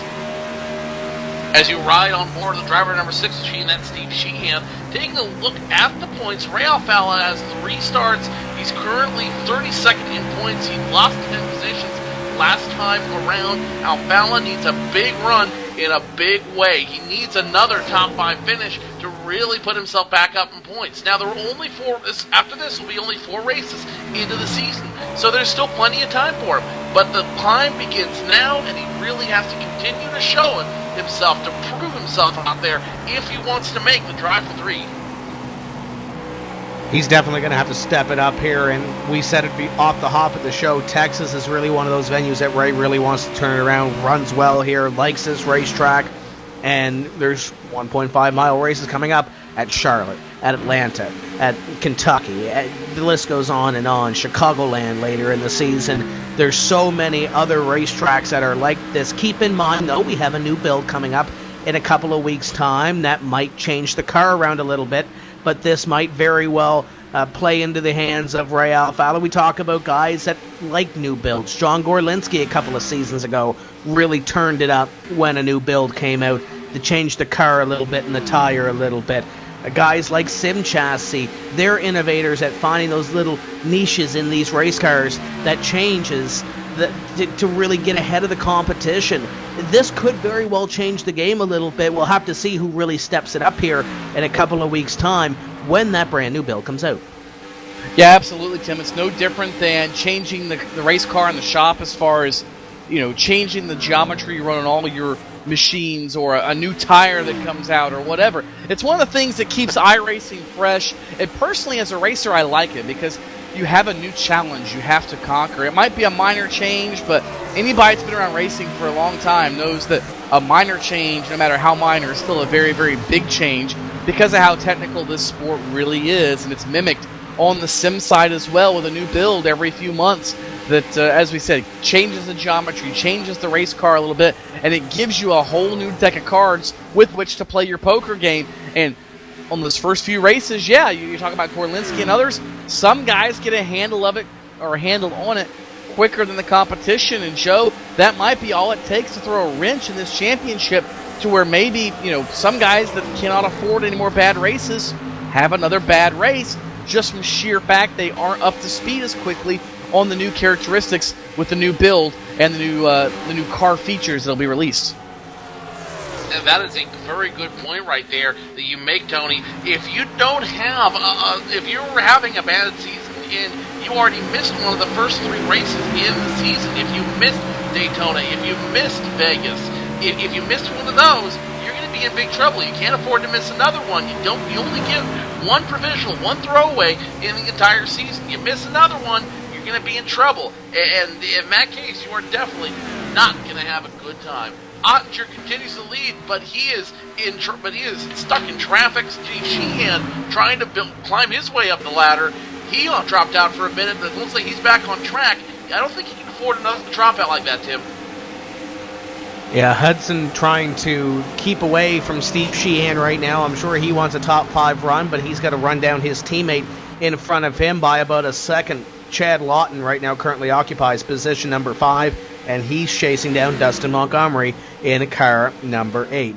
141 being worked on the board, 141 to be completed this time by Ottinger. Once again leads as he put a lap on Michael J. Johnson, and he's putting a lap on Rob Ackley. We have 22 drivers on the lead lap here, guys, so that's not bad for a race that's gone 133 laps consecutive green. We have a slew of drivers 1 lap down. Michael J. Johnson just went the 1 lap down, and you look back all the way back to position number 35, and that is the Danny Hansen machine. Riding on board, though, with the number 83, a Jarrett Crawford. What a run he's had so far in the JDR Graphics Chevrolet SS. Jarrett Crawford, one of those drivers from Wheelman Incorporated, came on in that Pro Series last season, Tony, and was looking for that win, did not get to victory lane. Was one of those contenders that we thought was going to do well here this season as well. Watch that 83 throughout the 2013 NASCAR iRacing.com Series World Championship. He might have a top 3 or a win up his sleeve, but not if he does that off corner number 2. A little bit of a moment there, got a little bit loose. Yeah, he's trying, that's for sure. But, he's done a great job, like you said, Tim. He started way back in 20th spot. He's worked his way now inside the top 10, and he's moving forward. He's going in the right direction, that JDR Graphics machine. So that's always a plus, and it gives you that shot of confidence that you need because, as we talked about earlier, Joe, this is not always about the setup in the race car. a lot of times it's a mental game. It's just a matter of thinking you can do something, having the confidence to know you can do something and run well. And I think Crawford right now is getting some of that. So when we go to the next few mile and a half, at the Charlottes and the Kentuckys and so forth down the line, you know what? He might end up running just a little bit better each and every time because he knows he can get the job done at racetracks like this amongst some of the best in the sim racing world. The bad news for speaking of the best in the world, let's actually go back now a minute to the 6 and the 01. Gian gets around Tyler Hudson going into turns 3 and 4. Can he hold on to the position, though, is the big question. Yes, he does. Steve Sheehan moves up to 6th and is only 2 seconds away from Chad Lawton. Steve Sheehan can still put away a nice top 5 finish if he can catch up to him as you ride along the back bumper of the 6th machine. Waving guy by to Tyler Hudson, your points leader, also really desperately wants a top 5 finish. My eyes, though, we're on the drive of that number 2 machine, Ray Alfala, as he's about to hit some traffic here. Currently 2.9 seconds away from Nick Ottinger. Last time by, over 3 seconds away. Not where Ray Alfala wants to be. He needs to get up front. He needs to start challenging Nick Ottinger. But time is running out, and nobody is more cognizant of the sands passing the hourglass than Nick Ottinger, who continues to have a stranglehold on this race. And that gap is really stabilized right now at approximately 3 seconds. It was 2.9 the last time by, 3.0 that time by, as it looks like it's about the same that time by as well. Ottinger and the Ray Alfala machine, 29.66 to 29.70, as he puts Peter Bennett 1 lap in the rears. And that's another surprise here this evening, Tony. Peter Bennett second in points. He is now 1 lap down. And one of those rookies this season that really came out of the gate hot and was looking for a great run, looking really to surprise. And Peter Bennett has done that in the first 3 races. But maybe right now, maybe a little bit of a dose of reality as Peter Bennett is 1 lap down in position number 25. It's the sport of stock car racing. Doesn't matter if it's sim racing or if it's real racing. The sport can humble you really, really quickly. If you're having a couple of good runs and then all of a sudden that bad run comes along, it can really humble you. It can. It takes a really, really good driver and good team to not let that get them down, to realize you're going to have bad days in the sport again, whether it's a physical car at your Saturday night racetrack, the NASCAR Sprint Cup Series, or right here in the NASCAR iRacing.com Series World Championship. You're going to have bad nights, but what defines you is how you react to them and how well you deal with them. Do you freak out and absolutely go completely bonkers and ruin your season just based off one night? No. But do you handle it well and learn from it and try to apply that to the future? Absolutely. And those that do it the best usually are the ones that are higher up in the running order each and every week and higher up in the point standings. And, Bennett might, like you said, just have one of those off nights, but you know what? There's another race again in a couple of weeks. He can turn around and have another top 5 run just like that.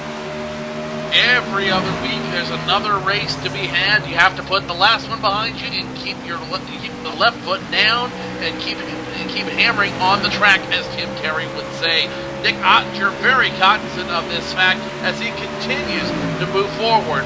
Meanwhile, let's go back to the 26 machine. That's Chad Lawton. He was running in 5th. He holds on to the 5th and even picks up 1 more position. So this time around, Chad Lawton scored in 4th. Dustin Montgomery now in 5th, and look who's behind him. Only a couple cars behind is Steve Sheehan in 6th. He's got the Rob Ackley machine in front of him, but if he can get around him, we could have a big battle for position coming up in just a few laps. At about 0.6 of a second between those 2 drivers, and they've got about 15 laps or so to do it. Ottinger continues to lead, and he's actually lengthened that lead to 3.2 seconds, or nearly 3.3 seconds, on Ray Alfala in the 2. So Ottinger looking to seal this thing up. Ray is going to have to gain about 1/10 a lap in order to get to Nick Ottinger, and then he's going to have to do something with the 05 car. So these guys are right now trying to get to the end of the race, and we're at that stage where there's a lot of lap down cars mixed in with these lead lap cars. Chad Lawton trying to pull away a little bit from his teammate Dustin Montgomery. He's got about 3/4 of a second before he gets to Marcus Lindsay. He's got the French connection of Cyril Nussbaum in there in the 99 JDR Graphics Ford Fusion. So he'll look to navigate him and try to catch the number 1 of Marcus Lindsay, another driver who's had a fantastic season so far as well. The only thing that could really throw a curveball into this, guys, is a caution flag. and there's no virtual debris in this sim, so there's going to be no debris cautions. It's going to have somebody spin out, somebody stop on the racetrack, something to trigger the caution flag from the sim, something Nick Ottinger does not want, something Ray Alfalo and the rest of the field wants. We haven't seen a caution flag in this. We haven't seen a restart in this, so it might throw some curveballs, might even throw some pit stop strategy into it. And that's what will be the real fun thing to see, Tim, if that happened. And you know what they say about ifs, ands, and buts, and if they were candy and nuts, we'd all be about as fat as the blueberry on Willy Wonka and the Chocolate Factory. But nonetheless, if it happened, it would throw a whole wrench in this. Who would pit, who wouldn't, who'd try to make the gamble, who wouldn't.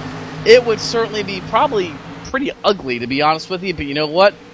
As much as we say we don't like to see those things sometimes, as race fans, we'd love to see a crazy finish to a race. And a lot of times they'll make us forget about what happened during the rest of the event. And like you said, if you're Nick Ottinger, that's not what you want to see right now. And Joe, I think if I'm Nick Ottinger, I am in cruise control mode. Keep it between the walls, hit my marks, don't take any unnecessary chances, because at this rate, Alfala has to pick up 3/10 a lap on me, and that's a pretty sizable gap to make up in only 10 circuits.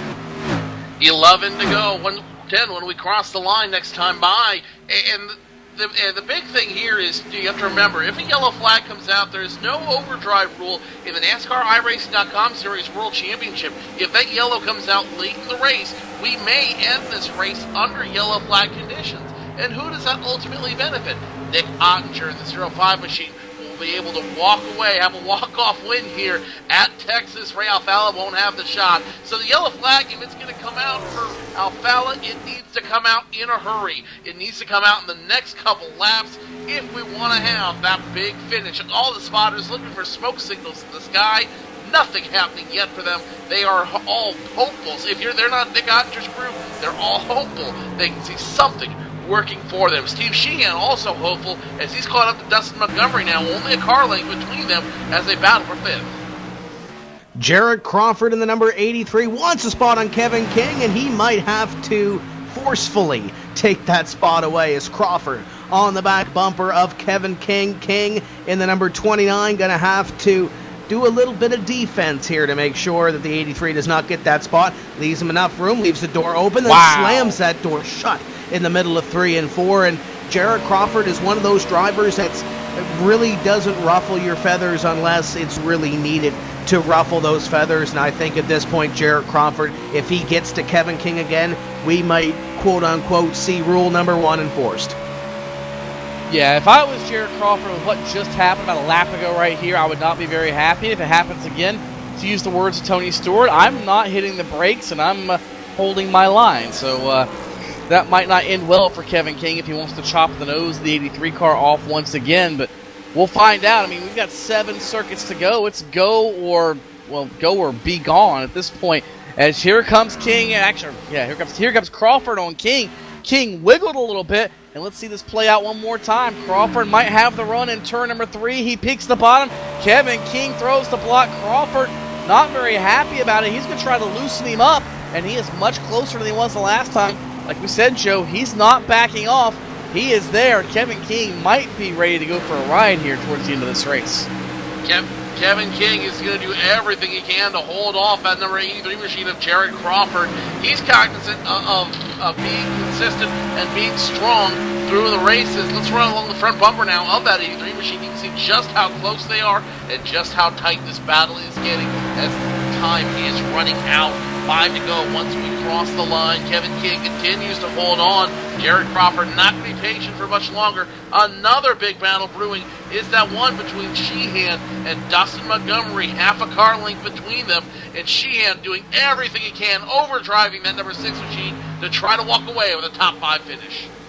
As Sheehan on the back bumper, and he disappears in the middle of 3 and 4, so that connection issue once again there. He's back on the racetrack. He's closing in on that 8 car of Dustin Montgomery. Montgomery and Sheehan losing a little bit of time to Chad Lawton in that number 26. Lawton trying to catch Marcus Lindsay in front of him in the number 1 car, but the closest battle in between here is 8 and 6 as they go down the back straightaway. This time by Tony Stevens, we will come to 3 to go. 3 laps, that's 4.5 miles in the 250-mile event that is tonight's iRacing.com Series World Championship at Texas. And it's amazing to me sometimes, Joe, when you watch a race like this, it goes green the whole way. It comes down to just a couple of seconds behind or between the front runners, and running for a spot like these guys are on the top 5, literally a couple of car lengths. They've been separated by that pretty much all race long, and Sheehan desperately trying to work his way in the top 5. He's got 2 circuits to make it happen.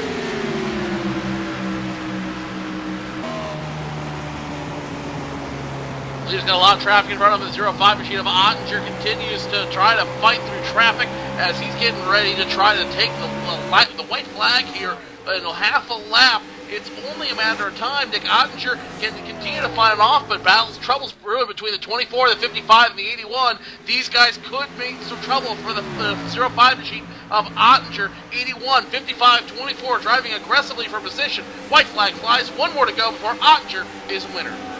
Yeah, he's backing off right now, guys. He doesn't want to get involved in this. He's got 3.5 seconds between himself and second place. Really does not have to push the issue with these drivers in front of him. Schoenberg, the 81 of Gilliland, and the 24 of Carson McClellan. They are battling for a position, is the 55 and 24. Working through 3 and 4, Nick Ottinger will come up at a corner number 4, and he will win round number 4 at the Texas Motor Speedway for the NASCAR iRacing.com Series World Championship, caution-free, for 167 laps. What a show by these drivers here. Alfala second, Marcus Lindsay in third, chased by Chad Lawton and Dustin Montgomery. Steve Sheehan will have to settle for 6 with Tyler Hudson, Patrick Baldwin, and guys, look who gets position number 9, Jarrett Crawford over Kevin King. Yeah, great run for Crawford, and really a good run for Alfala to get his spirits back up. And Ottinger, of course, with the win. And a lot of guys just absolutely needed a race like this. Some of them didn't quite get it, but it was fun to see it take place, Joe. To see these guys battle caution-free for 250 miles. And attaboy to everybody involved. I thought we had one coming into the pits on the first round of yellow, or first round of pit stops, but you know what? Didn't come out, and that's really the only major incident we saw all day long.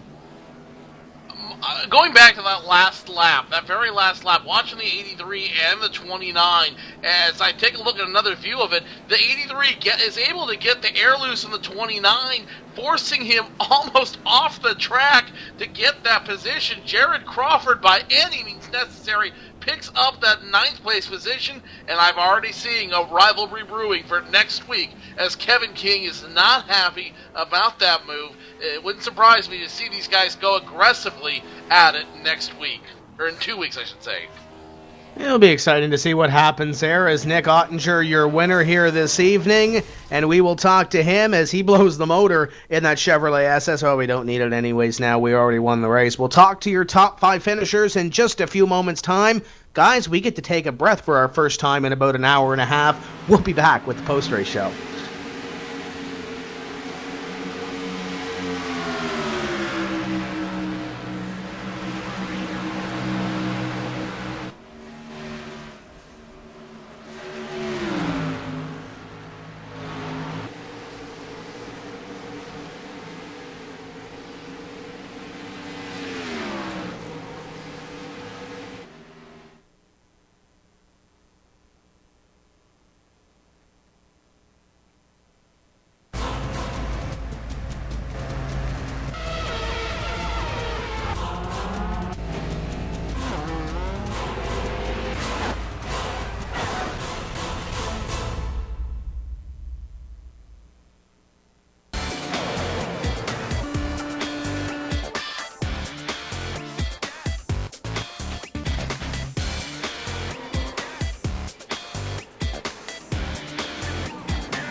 Welcome back to round number 4 of the NASCAR iRacing.com Series World Championship from the Texas Motor Speedway. Your winner this evening after leading 128 laps to the finish is Nick Ottinger. Ray Alfalla comes home in second, Marcus Lindsay third, Chad Lawton fourth, and Dustin Montgomery in fifth. Sheehan, Hudson, Baldwin, Crawford, King, top 10.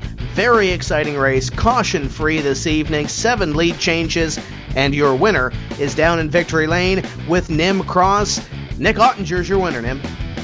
Nick Ottinger, the winner of the NASCAR iRacing.com Series World Championship race here at Texas. Nick, tell us about your race.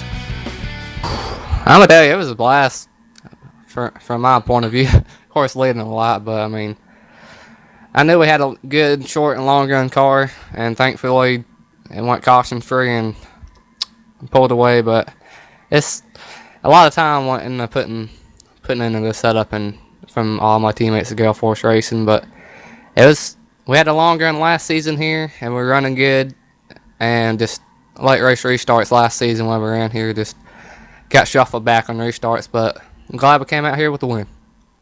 Nick, you had a real battle there with the series reigning champion, and we thought he had a pretty good strategy going on where he was going to have fresher tires than most there at the end, but you were able to pull out in front of him after that second pit stop and hold on to that lead. Tell us about that strategy and how you put it in place. The first pit stop we had, the first fuel run, I had like a 14.4 on the clock, and that was real slow, and the next pit stop I had about a 12.5-second stop, which is the fastest I've had this season yet, and we just pulled out to a comfortable gap and just stayed there, wasn't pushing the issue and just letting people race around us, but I don't know, it's more power to Ray too. He had a good run, so. 43 cars on the mile-and-a-half track at Texas Motor Speedway there. A lot of people, in iRacing, they have trouble making it that far with that many cars on the track without a caution. What was that like for all you guys out there? I might be able to speak for Ray on this too, but it was pretty I think it was pretty comfortable for us to race around. People were giving us room when we were battling each other, and they would just roll over for us because I knew you had a faster car. But I mean, I think it's pretty easy. It's good you get 43 cars each week, though. 23rd in points coming into this race. This will move you up greatly in the point standings, maybe even close to the top 10. We'll have to check on see what your point standings are. But tell us about where your points championship, your title hopes, and also tell us about your race coming up for Richmond. The hopes are same as last season, just finishing top 5 in points and just trying to finish each race. I mean, we were running good mid-season last season, and we had some connection issues like it did at Vegas, and that kind of destroyed our title hopes if we even had any. But hopefully we keep this string of top 5s going and just see where we're at later on in the season. Tell us about Richmond, what your plans are for there, and then tell us who makes it happen for you. We'll see what we got at Richmond. I'm pretty good at short tracks. I love short tracks, so I usually race a lot. And my team owner, Cal Gale, loves short tracks as well. So we'll see what we got there in 2 weeks. I know we'll have something pretty good. See if we start up front again. And I really can't say enough for the guys over at Gale Force Racing. I want to thank everybody. Matt Holden, my crew chief, he was keeping me calm and just telling me to hit my rhythm. And same with Peter Fisher, Dale Mears, Michael J. Johnson, Ashley Miller. Matt Busa helped me out this week as well, and for qualifying. And I want to thank my sponsors, Ream, Gale Force Suspension, NASCAR Hall of Fame. I want to thank Jeff Addison as well. I want to thank I know one friend's watching, so hopefully you like the show we put on. But I want to thank everyone here for putting the broadcast on and everything, and go on the next race. That's your Texas champion, Nick Ottinger, and we're going to throw it over to Joe Cortez, who's caught up with Ray Alfalla. Ray Alfalla, your two-time champion, finishing in second tonight. Ray, you had a heck of a sled underneath you. How bad is it to be the bridesmaid and not the bride tonight? Well, after the start I've had to my season, it's really not that bad. At the end, I was contemplating whether a yellow would be good or not, and I mean, it's you want a shot at the win, but I really just needed a good finish, so I would have loved to win, but second's not that bad after what happened last weekend at Daytona. You had an excellent finish tonight. You've been feeling very good about this 1.5-mile Texas track. If you had that yellow flag, would it be a different story, and would you have been in victory lane tonight? It depends on what my pit crew would have done. They busted off a 13.8 for the money stop at the end, and that sort of just screwed me over. I just lost too much time to Nick. I pitted after him, and just to make sure I wouldn't get burned by a yellow, and then they had a slow stop. So I mean, it just happens, and I tried my best out there, and I mean, I'm really, really happy that we went green all the way. A lot of people talk trash about this series, and talk a lot of stuff, and we showed them that we can go green flag the whole way with 43 cars on the track. Ray, tell us about pit strategy a little bit. You pitted 3 laps after everybody else came down for service of their car. Was that a deliberate choice you and your crew made this week? Were you aware that they could do that? Or was this just kind of a game time decision? No, I was running it dry every time. I've run too many races in this series to pit and then have the yellow come out and have my entire race screwed. So, it didn't happen in this race, but it could have very well happened. So it's just a risk you take if you pit early. So, I wasn't planning on having a slow stop like that. But I mean, Nick was really fast. I think he was faster the last run than the run before that when I challenged for the lead. So, I'm pretty happy overall. It's about as happy as you can be without winning a race. Preliminary points put you now in 13th with 2 top 5s. The big jump for you, considering where you were last week. Now after 4 races, how does this change your season, coming from towards the bottom of the field to 13th in points? 13th? Are you kidding me? Oh my God! Preliminary numbers are subject to change. That's 19 spots. I mean, I don't know. I mean, the season's not over by any means. Obviously, I would not choose to go over the pit wall at Phoenix and wreck early at Daytona, but it happens, and you just keep going forward and keep trying hard. And I got a bunch of good teammates and good people around me, and you just keep trying hard. Give us a preview for what we're going to see in Richmond in 2 weeks. Richmond, well, we're going to see a new build, so probably shouldn't even start testing until that comes out. And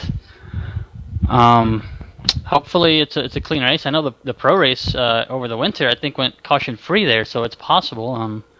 The series is getting cleaner every week, and Richmond is one of my best tracks, so I'm looking forward to there. I had a good race last year and just got involved in a mess at the end, and I didn't think it could happen on a short track.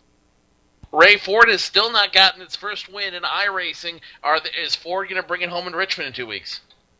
Yeah, well, it would help if there were more than like 2 Fords in the field. Ford comes out and like 99% of the field runs Chevys, so odds are stacked against me, or all the Fords, I guess you could say. Ray, who makes it work for you in the 2 team? Got to thank Broken Consulting. They've been in the car for almost 2 years now, and I got 2 new sponsors this race and for the rest of the year. That's iRacing Brazil and Gary Mercer Trucking, so thanks to them. I also got to thank DisabledRacers.com, Tim's Corner, and Hick and Jix. And also got to thank Harrison Waterlitz for spotting for me, and Brian Blackford also spotted for me after DNQing, so he was spotting from the grandstands. And also Kevin King, he helped me out in wheel settings this week after he had some issues of his own and sort of found something out that I benefited from, so thanks to him. And just looking forward to Richmond. Hopefully it's a good race, and I can get my season turned around for good. Ray Alfalla finishing second here in Texas. Ray, good luck to you next. Your great finish tonight. We'll see you in 2 weeks at Richmond. Good luck to you there. Thank you. Tony Stevens caught up with our 3rd place finisher, driver of the #1 machine, Marcus Lindsay. Sure have, Joe. Caught up with the driver out of Terre Haute, Indiana, and as we talk to him here on the Motor Racing Network and iRacing Live, presented by PSR TV, Marcus, the good news for you after a top 3 run tonight is you are closer to the top of the heat now. Only 6 points separate you and point leader Tyler Hudson. The bad news is you're not the top of the heat, but you two have certainly separated yourselves by about 20-some points from the rest of the challengers. Yeah, it feels good to have a buffer going into Richmond and Darlington, a couple dangerous tracks, I would say. We've had some really good runs. We've lucked out qualifying really well, which makes it a lot easier, especially in a race like tonight where we never have cautions to get sorted and make moves on other cars. Tyler's done a really good job. He had a really good recovery at Phoenix, and that kind of a maneuver really helps him stay at the top of the board, so that's good for him, and I'm just glad we've had 3 top 5s in the past 3 weeks. Yeah, you're kind of on a streak right now on that number 1 machine, and we go to some different places like you talked about, Richmond, Darlington coming up as well. Very, very different racetracks that aren't quite like your normal mile and a half. How do you approach something like that, coming off a string of top 5s and being in the top 2 in points? I think we have to be a little conservative but still aggressive, still work on qualifying trim. It's a short track, it's a little easier to pass. But I think if we can put ourselves toward the front of the pack for those races, we'll have a good advantage going in. We can maintain position a lot easier than trying to drive through the field. And the closer we are to the front, the less cars that can wreck in front of us at somewhere like Richmond. So I think we'll continue trying to get good solid Q sets like we had tonight. We had 3 cars starting the top 5, and I got outside pole, so that was good, and it really helps the progression of the race. So I think we'll continue with that method of attack. I was going to say, I think qualifying is going to be key to that from the sound of it, and you've always had good runs here, and a night like tonight, you talked about it, you don't have a chance to really do a whole lot as far as passing race cars when you go green the whole way. Was there anything on that race car you had to change over the course of the night, or did you pretty much have whatever you were stuck with? I know that some guys have made a few minor adjustments, but how was the balance of your race car? Did you play with it at all, or were you a third-place race car? I think we're about a 6th place race car, maybe 7th to be honest, but qualifying helped. We were really tight. As soon as we hopped in warm-up, even with the 15 minutes, we were tight, but me, Pat, Kevin, and Carson, unfortunately Robert Hall didn't show up, but we put in so much time in the setup, and we had about 3 or 4 versions, but we run like 500 laps or so, and we dialed the setup in that time, and trying to, during green flag runs, make a decision to tweak that setup after we put so much work into getting it as good as possible is kind of a bold move, I think. Plus, I was so focused on the green flag runs, I really didn't have time to even try and make an adjustment on the relative boxes. So I left the car the same the whole run. I probably should have increased right rear tire pressure, went down on the left rear to loosen the car up because I was tight all 3 runs. I was pretty solid the first 6 laps, but after that, Nick and Ray, Chad and Dustin really shined, and that's where they gapped us. Well, nonetheless, you still came home with a solid run there in third, despite having some misgivings about maybe some of the things you didn't set up, but I'm sure you'll put them in the notebook and remember them for later down the road. Who all makes it happen for the one team? I know you got a lot of people that support you and everything you do and all the time it takes for you to invest here in the NASCAR iRacing.com Series World Championship. First off, have to thank the team. Kevin King, Pat Baldwin, Carson McClelland, and Robert Hall. They all work really hard. Unfortunately, Robert's not feeling it at the moment. He's got a lot going on, so he didn't show up, but they all put in a lot of time. Without them, without this setup, we can't really do anything. We can barely show up and probably barely make the racing qualifying if they weren't there. And then sponsors, I have to thank Michael Main Performance PC and Abuto Cockpits. They've been on the car since Pro in 2011. He's a great guy. If you need a custom PC, something really solid, good machine, he's definitely the guy to hit up. Richard Falkenberg at Lane Sim Products, he's come on board, and Chris Crosby with Chris Crosby Chassis. Unfortunately, I didn't get the new paint scheme submitted in time, so they weren't on the car, but they've done a lot to help out. And High Voltage Media Productions, HVMP, with Dylan Livingood and Case Brinksma. So a big thanks to them. They make it happen, and you guys at PSR TV and MRN, that's really cool. You guys do a great job, and I think we all appreciate it. We certainly appreciate you guys putting on one heck of a show each and every week. That's Marcus Lindsay, third place here tonight. Gains in the point standings, only 6 behind current leader Tyler Hudson. And I do believe Tim Terry is standing by with another guy who had a solid run tonight after starting deep in the field in 17th. Tim? Want to talk about big gains. Here's Lightning Lawton, Chad Lawton, living up to the nickname this evening, coming home in position number 4. Walk us through 167 laps of green flag racing at Texas. Well, I'm really sore. That was an awesome race by all 43 cars that entered the race. It was just awesome to have green flag run. That's where I felt my car would be the best. came through the field. I wasn't really expecting to go finish fourth, to be honest with you. We started way back, had a horrible qualifying lap, but that seems to be the usual for myself. But it was a great race by everybody. It was just awesome to get a top 5 finally with all the bad luck I've been having, partly on myself, and overall just some crazy racing the last few weeks in the past. Seems like you and your teammates were really on top of each other all race long. It seemed like when we looked at the 26, the 8, and the 01, we're right there. You pulled away a little bit from them at the end of the race and was catching that number 1 of Marcus Lindsay. You think you might have had 5 more laps or so, you could have got 3rd place? I think I could have. I was talking to Marcus a little bit ago, and I feel like I kind of overdrove a few laps and kind of hurt the right front, and a few lap cars kind of couldn't get enough momentum off the turns, off the corners, I would say, to get to him. But I think in about 5 more laps, I think I could have got him. Really a rebound race for this number 26 team. You move from 43rd in the point standings. You're going to gain 40 points on this one, and you're going to move all the way up to position number 32. But there's a lot of close drivers in front of you. I know it's early to talk points, but how big is this race in the grand scheme of things to turn around this season? I would say it ain't. Every race is big, but there's still a lot more races to go. A lot of things can happen between where I'm at and all the way up to first, obviously. But I'm just happy to finally get a top 5. I've just been horrible luck, and just happy I can have a good finish. Whether I was going to finish top 10 or top 5, I would have been happy either way. New build coming out next week, and then we head to Richmond. Is Richmond one of those tracks that is a Chad Lawton racetrack that will see you once again in the top 5 and possibly vying for a win? Well, I hope so. The competition's a lot better than it was in pro, and Adam had a strong piece last season. And I think I had a bad fuel strategy, and I didn't finish where I should have. Probably should have got top 5 there. But Richmond is one of my favorite tracks, and it's really hard on tire wear and tire temps, and people will be slipping and sliding around. And I'm looking forward to Richmond, definitely. You got a few sponsors on your car and a dedicated crew over there at Wheelman. Who makes it happen for the 2016?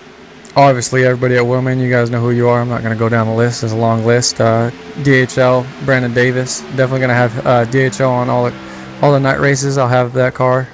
Gary Mercer Trucking, Brendan Mercer, my main sponsor. I appreciate them for coming on board for this season. Tim's Corner and Tim Terry, I appreciate what you do for the series and sponsorship. And most of all, JDR Graphics for painting these cars for pretty much everybody in DWC. And there's your 4th place finisher, Chad Lawton. Great rebound night for this 26 team. And Nim has caught up with his teammate, Dustin Montgomery. Down here with 5th place finisher, Wheelman Inc. driver from Paintsville, Kentucky, Dustin Montgomery. Dustin, tell us about your race and your 5th place run. Yeah, it was a really good race for me. Started qualifying wasn't what I wanted, but race said it was good. Not as good as Nick's or Ray's, but it was a good night, good rebound. Had a rough year so far. Yeah, Dustin, you have had a rough year coming up to this point. 34th in points coming into this race. However, a great run here today. It looks like it's going to put you up unofficially in the top 19. So that's a good thing, and good prospects for the rest of the season. Yeah, I just gotta get through the tough tracks. There's some tracks on the schedule that aren't my best. I feel if I get through those pretty decent and run good where I should run good, then I'll be in contention. Well, yellow free here tonight. 2 weeks we have Richmond. What do you think the chances of that happening are there? It can be done. It was done in pro last season. I guess it just depends on the mindset of everybody coming in. If it starts out green, it has a good chance to go green to the end. I think at short track everybody's a little more cautious. But. Yeah, that's right. Pro did go full there without a caution. So good chance for a good race there. Tell us who makes it happen for you. Tell us about your outlook for the rest of the season. Well, I got to thank DHL. Finally got them in the broadcast, I think. I've been running the blank car most of the season, and they sponsored me the whole pro season. John Atta for painting beautiful cars. Willman for all the work. The rest of the season, just got to keep, as long as you don't get burnt out, I think is the important thing. Put as much effort into every week as you do the weeks you run good, I'll be all right. Great drive here tonight, Dustin. 5th place finish in the NASCAR Series World Championship here at Texas. We'll look forward to seeing you in a couple weeks at Richmond, and we're going to throw it up to Tim Terry. Great show by these drivers, and it's easy to call a race 167 laps green, but as we've seen before here, Tony, these drivers working every single lap. Congratulations to Nick Ottinger and Ray Alfala who put on a show. But really, Tony, when you look at it, Nick Ottinger laying it out on the line, led the most laps here this evening, and did what he had to do, had a couple of bad races at the start, really turning around this season. This was a turnaround race for a lot of drivers that started off the season with a couple of rough starts.